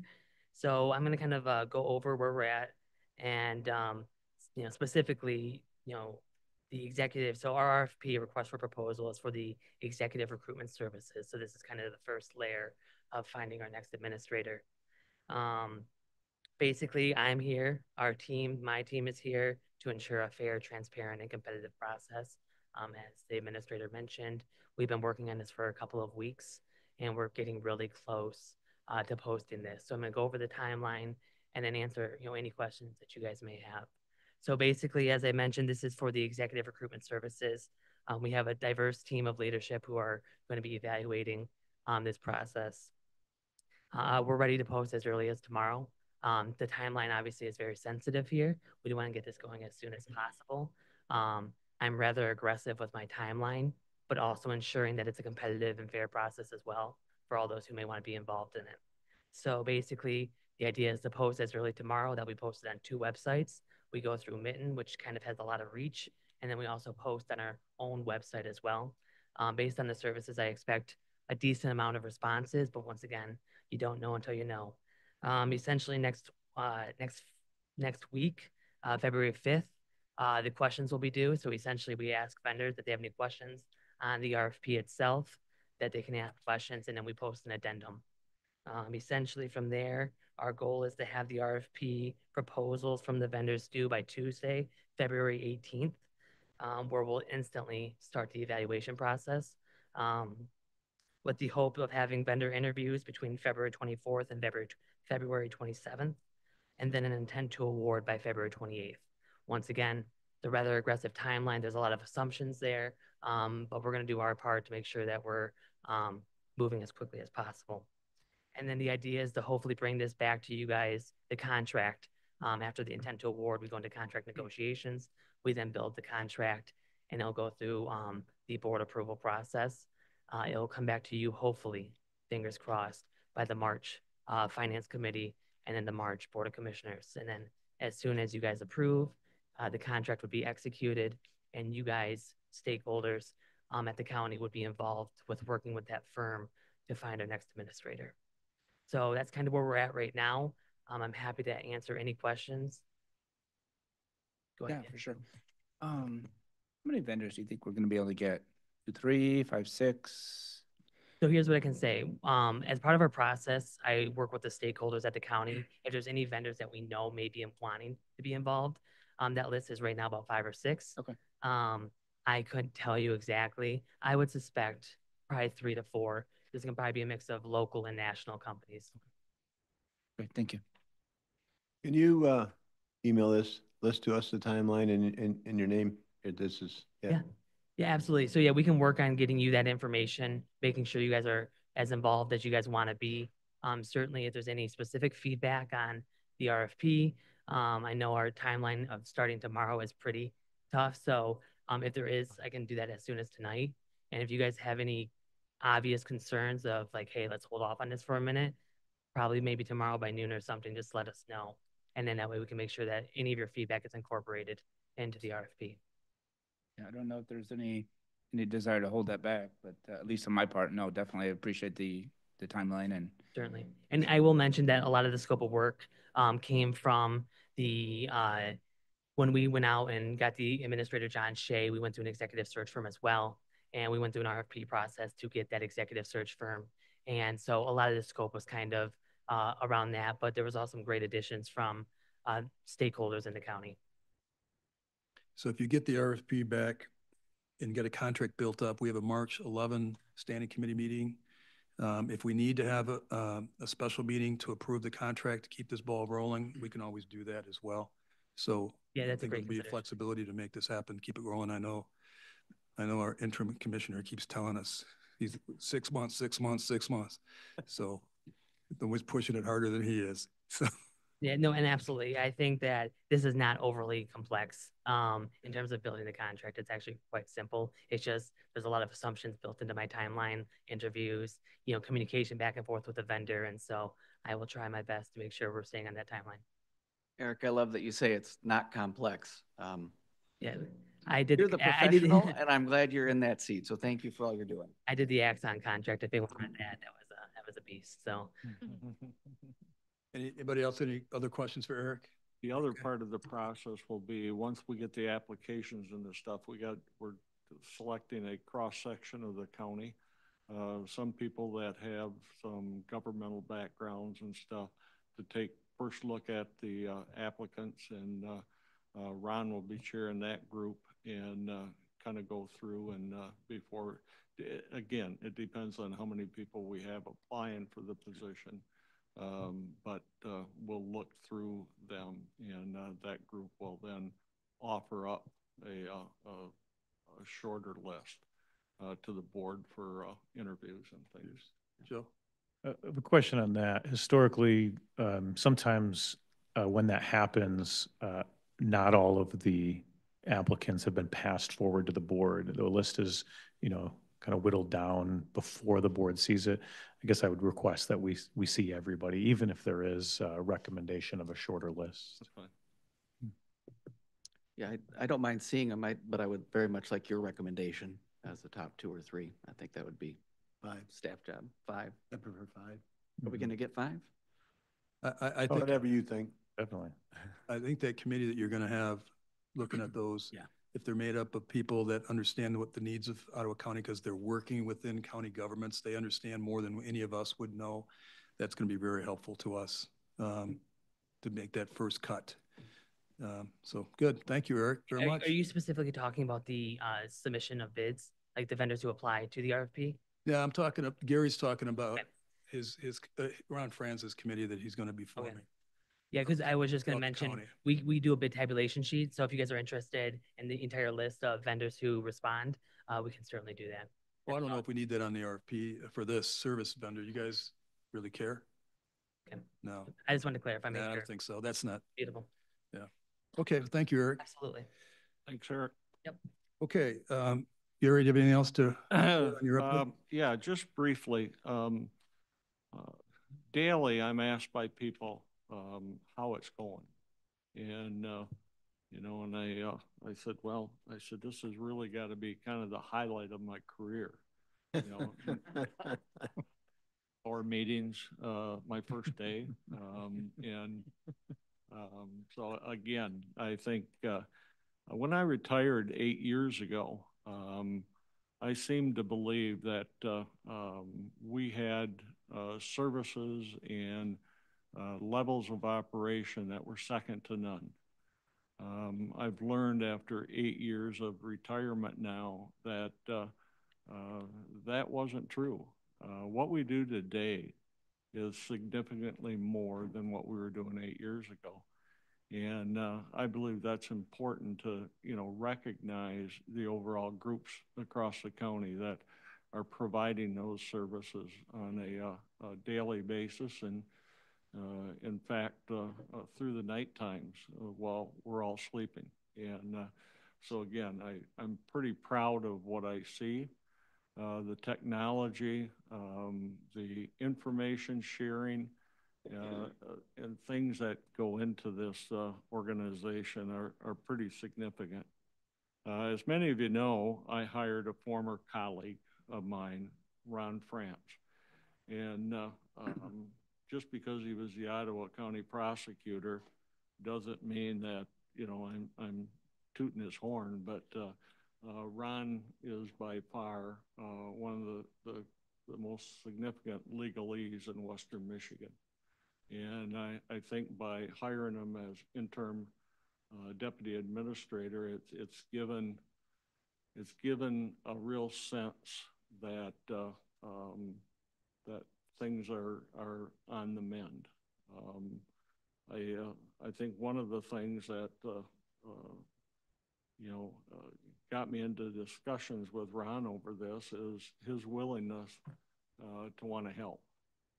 Because I explained to him, because everybody was asking me, why do you want to do this? I said, well, I want to help. I want to help relationships. We want to help communications. And, you know, and I've been working at real hard trying to make that happen. And Ron fits right into that thought process. I've had an opportunity over the course of the last few weeks to meet with an awful lot of department heads and elected officials that just wanted to talk and share a little bit what's going on in their respective areas. And I think that's healthy for people to do.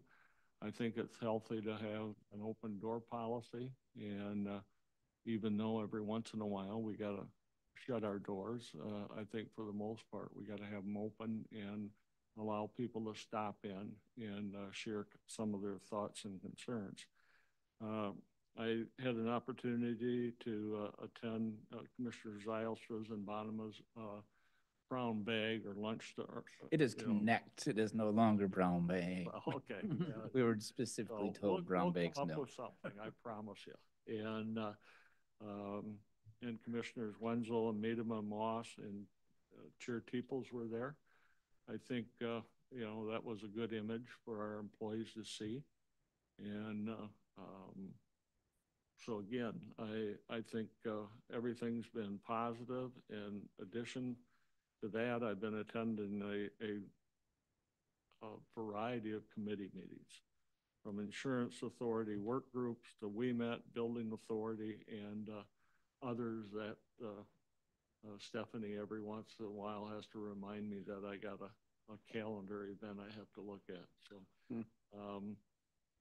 I've spoken with commissioners, township officials, city managers, GCSI, Bob DeVries, who's our lobbyist in Lansing. We've discussed legislative meetings coming up, how we get our, partners in townships and the villages and the cities across the county to attend that. One thing I want to share, and it's going to take me a couple minutes to share this. Last week I was invited by two sheriff detectives to Judge Halsing's courtroom in Grand Haven. They were having a trial on an individual they charged with criminal sexual conduct, second degree. And this was extremely interesting to me. And when the detectives had made this arrest, they called me and said, we understand that you may have been involved in this case several years ago. In fact, 36 years ago. I just got back from the FBI Academy after spending 3 months out in Washington. And one of the first cases that I was assigned was the violent rape of a county employee, a Parks Commission employee, out at North Shore Park in Ferrysburg. This young lady at the time was, again, brutally raped in the county storage building over a period of, 20, 30 minutes. And, and you got to understand what we didn't have 36 years ago. We didn't have victim advocates. We didn't have people that we could call in a mental health team to sit. You know, this young lady had one lonely detective to work with her, and we eventually made an arrest. I went to then County Prosecutor Ron France and shared with him about something that I was made privy to when I was at the FBI Academy at Quantico. And we went down at the academy about it's either 3 or 4 flights to the lower level where the FBI was working on some pretty unique stuff. And they told us that we couldn't share this with anybody. And it was a new process that was going to change the whole scope of investigations. It was called DNA. And that was 1987. And, you know, I was fascinated with it. And I shared that with Ron and said, you know, the feds showed us this new scientific method of identifying people. And, you know, Ron very quickly said, oh, yeah, I bet. And so I got him some information. There was a private lab out in New York at the time called Life Codes. That was actually a little bit farther along than the FBI was in the testing process. So I got a hold of Life Codes. Ron said, you know, do a little bit more checking. Well, you know, they were advanced far enough that they said, you can put together some hearings and stuff to get this as an accepted practice in Michigan, because it was not an accepted practice. So we did that, went through our courts in Ottawa County. The judge made some rulings, and we were told that we could allow this for positive identification. So we did that, and Ron has got the first DNA case in the state of Michigan that helped convict this guy. Fast forward a little bit to the end of the trial, the jury found this guy guilty.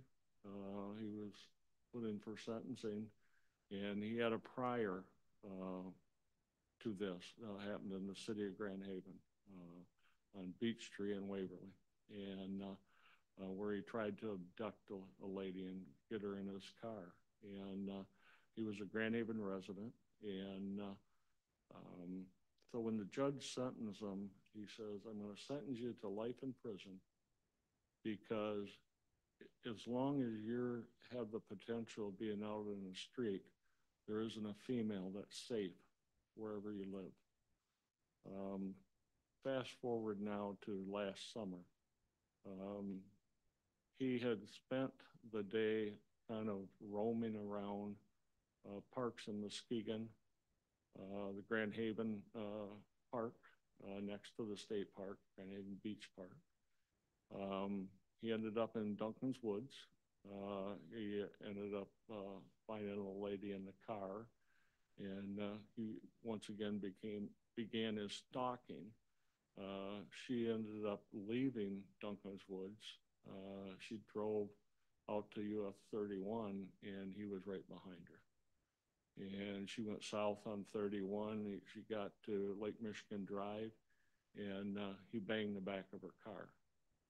And I'm sure he had intentions in that section of 31 that she was going to pull off the side of the road, and you know, he would begin the process.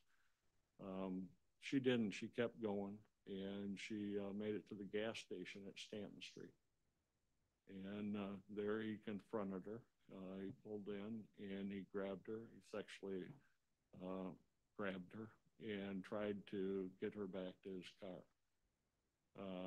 She started screaming. She started photographing with her telephone, and he panicked and he took off. And he went northbound on 31. The nice thing about it, this guy was, like I said, he was serving a life sentence. But in, I think it was April or May, he was paroled. And so he'd been on the street for, several, or 3-4 months. And so he had a tether on and or monitor on, so we can track where he's been and stuff after the fact. But he left Stanton, went north on 31 in excess of 90 miles an hour. So that says a little bit that he was a little concerned what was going to happen to him. The detectives the next day ended up arresting him, and his first comment was, well, I bet I'm going to at least get 25 years for this one. And but they checked that GIS, and he went through Grand Haven. He ended up at 2 parks up in Muskegon. So he wasn't yet done with what he was out to accomplish. So I say that only because, again, the amount of services that we have today are just phenomenal. And they're available to each and every person in this county.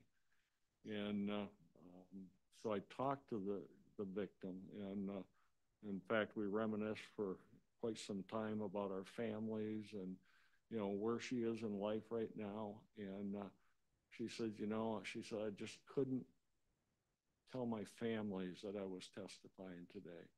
So when I leave here, I want to go tell them. And she said, and I got to tell you another thing. She said, I think about this every day. And so, plus the lady that was there from the Grand Haven situation, she says, after hearing, this lady testify, she said, I knew what could have happened to me back then. And but I mean, from the patrolman to the detectives to everybody that played a role, Judge Halsing, I told him, I says, please let me know when you're going to sentence them. I'd like to be there. So again, I hope they also understand that, anything in excess of 25 years, I would greatly applaud them. So it's been a good few weeks. I look forward to making it a full 6 months. And so I have no severance, so, I should stay. And, but again, don't hesitate to call, either myself or Ron. And Ron's got the same situation I do. When I go, he goes. Or if he goes, then I, say, why'd you leave me here? So again, anything you need, don't hesitate to give me a shout. Thanks, Gary, and thanks, Ron. We just can't thank you enough for stepping up and helping us through this, and for all the services you've done for umpteen decades, multiple decades to the counties. Just can't thank you enough. All right, let's go back to you guys. I was just going to suggest that under 12, item 12, administrator updates, we had story time with Gary. That was great. He's the agenda title, Gary. Yeah. So, well, there's a lot of cases. No, save one for next time. We'll be good. All right, let's finish this up with some commissioner comments. Sylvia, you want to start over there? Sure. Yep, I just want to share a few thoughts. Presidents matter. Local government matters. It's where policy is applied to meet the needs of everyday people. I'm encouraged by the bold actions of President Trump this week and honored to represent the people as part of the America First Trump majority of Ottawa County. While there are disagreements on this board, I take great hope in the bold leadership happening on the national level and how that will impact our people here in Ottawa County. So I look forward to continuing to work towards making sure that our pro-people agenda is implemented here. Thank you. Under any comment? Jim? I'm good. Thank you. Doug? Yeah, actually, I would know we discussed briefly the President's executive order around federal grants and loans. And, I've seen on social media that there's a lot of concern in the community around this order. And just wanted to highlight that U.S. Senator Alyssa Slotkin will be hosting a WebEx webinar to address the recent changes in federal policy affecting our local communities. The webinar will be held Thursday, January 30 at 3:15 and is open to all elected and institutional leaders in Michigan. I'll have sign-up information on my website, or anybody can reach out to get that information. Thanks. Yeah. If you haven't done so yet, MAC, they have transportation, they have agriculture and tourism. They have a bunch of different boards, government boards. The deadline's the 31st. So if you're interested, make sure you go on their web page tomorrow or next couple of days and give Dina an email and consider being on one of them. And also, I talked to one of the parks attendants that's working at the Pigeon Creek, and they're really busy there. And I think this be good for some of us commissioners to do if you'd like to do it. They wouldn't mind us if we volunteer there and help them maybe serve hot dogs and hot chocolate. And I think that'd be good for us commissioners to get our face in front of people. So if you see an email from Parks and want to volunteer, I'm going to volunteer anyway. So how's that, guys? So that's all I got. Okay. Good. Thanks, Josh. Hey, I actually I want to say thank you to my wife and my team at Brugger House Builders, and I'll explain in just a minute, but Sean, Brian, Joe, Mackenzie, and Mark. We all talked, everybody asked before running for commissioner or being elected, how much time do you think it's going to take? I have an app on my phone that all my team uses to track their hours, and I've created one called Ottawa County Commissioner. And then since the week before being appointed, I have spent between 36 and 48 hours every week working on Ottawa County Commissioner stuff. That giant ring binder behind me was a significant effort right there. But I just I'm so grateful for the opportunity to serve, and thank you for my team and my wife, who someone eloquently put, oh, you're a commissioner's widow now. So, honey, I'll be home by 11, it looks like, tonight. If you're listening, I'll see you soon. That's all I got. No, I thank you for all the work that you two have been doing. I recently heard a funny story that I think, John, you texted Josh in the middle of the night, like 2:30 in the morning or something ridiculous. About 3 o'clock in the morning. 3 o'clock in the morning, you were awake, and so then next thing you know, you guys were on the phone working on commissioner stuff in the middle of the night. Jen kicked me out of the bedroom for that conversation. That's dedication. No, thank you for the service. Very productive meeting with the Ottawa Area Coordinating Council yesterday. There's a very comprehensive review of all of our non-motorized trails all over Ottawa County that's being compiled. Hundreds of miles of trails and pathways that some of them have issues, flooding issues, roots growing through them. They're getting assessed and they're getting repaired. So we're excited about that. Spring is coming. That doesn't mean you can't get out there and enjoy it right now, but I want to let you know that that report is coming out in April. And yeah, take advantage of these amazing non-motorized trails. Nothing tonight.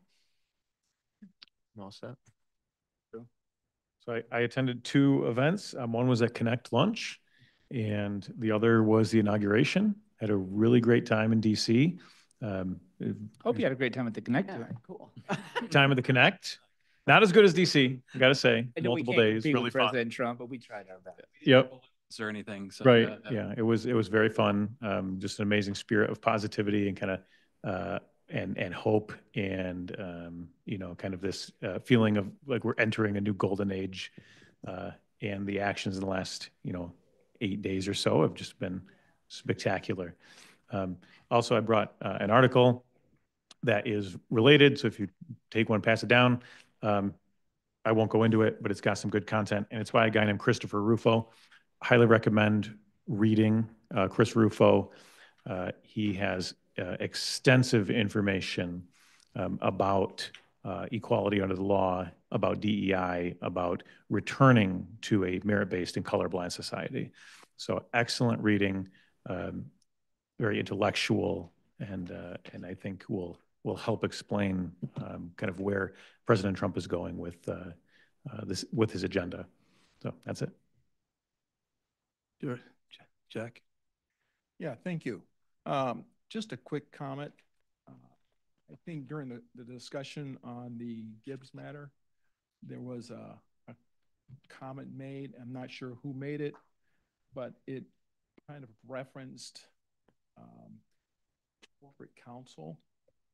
And I just want to make sure it's clear that we were never representing the county on that case because of our own conflict of interest in that matter.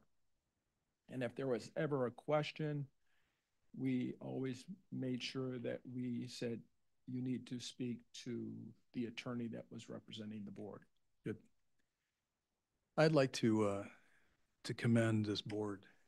You know, we've been at this 26 days, and what we've accomplished in 26 days, I think we should be proud of. We're organizing it. It's not an easy process, but we're doing it, and I'm really happy that of all the dialogue that happened prior to this meeting, after the agenda went out, so we can kind of work through some issues before we got here to make sure we understood the facts, that we can talk more intelligently as a group. So I just wanted to thank everybody, and Gary as well, and Ron, and everybody on the team, because it's working. So let's keep it up. So with that, the meeting's adjourned. Thank you very much.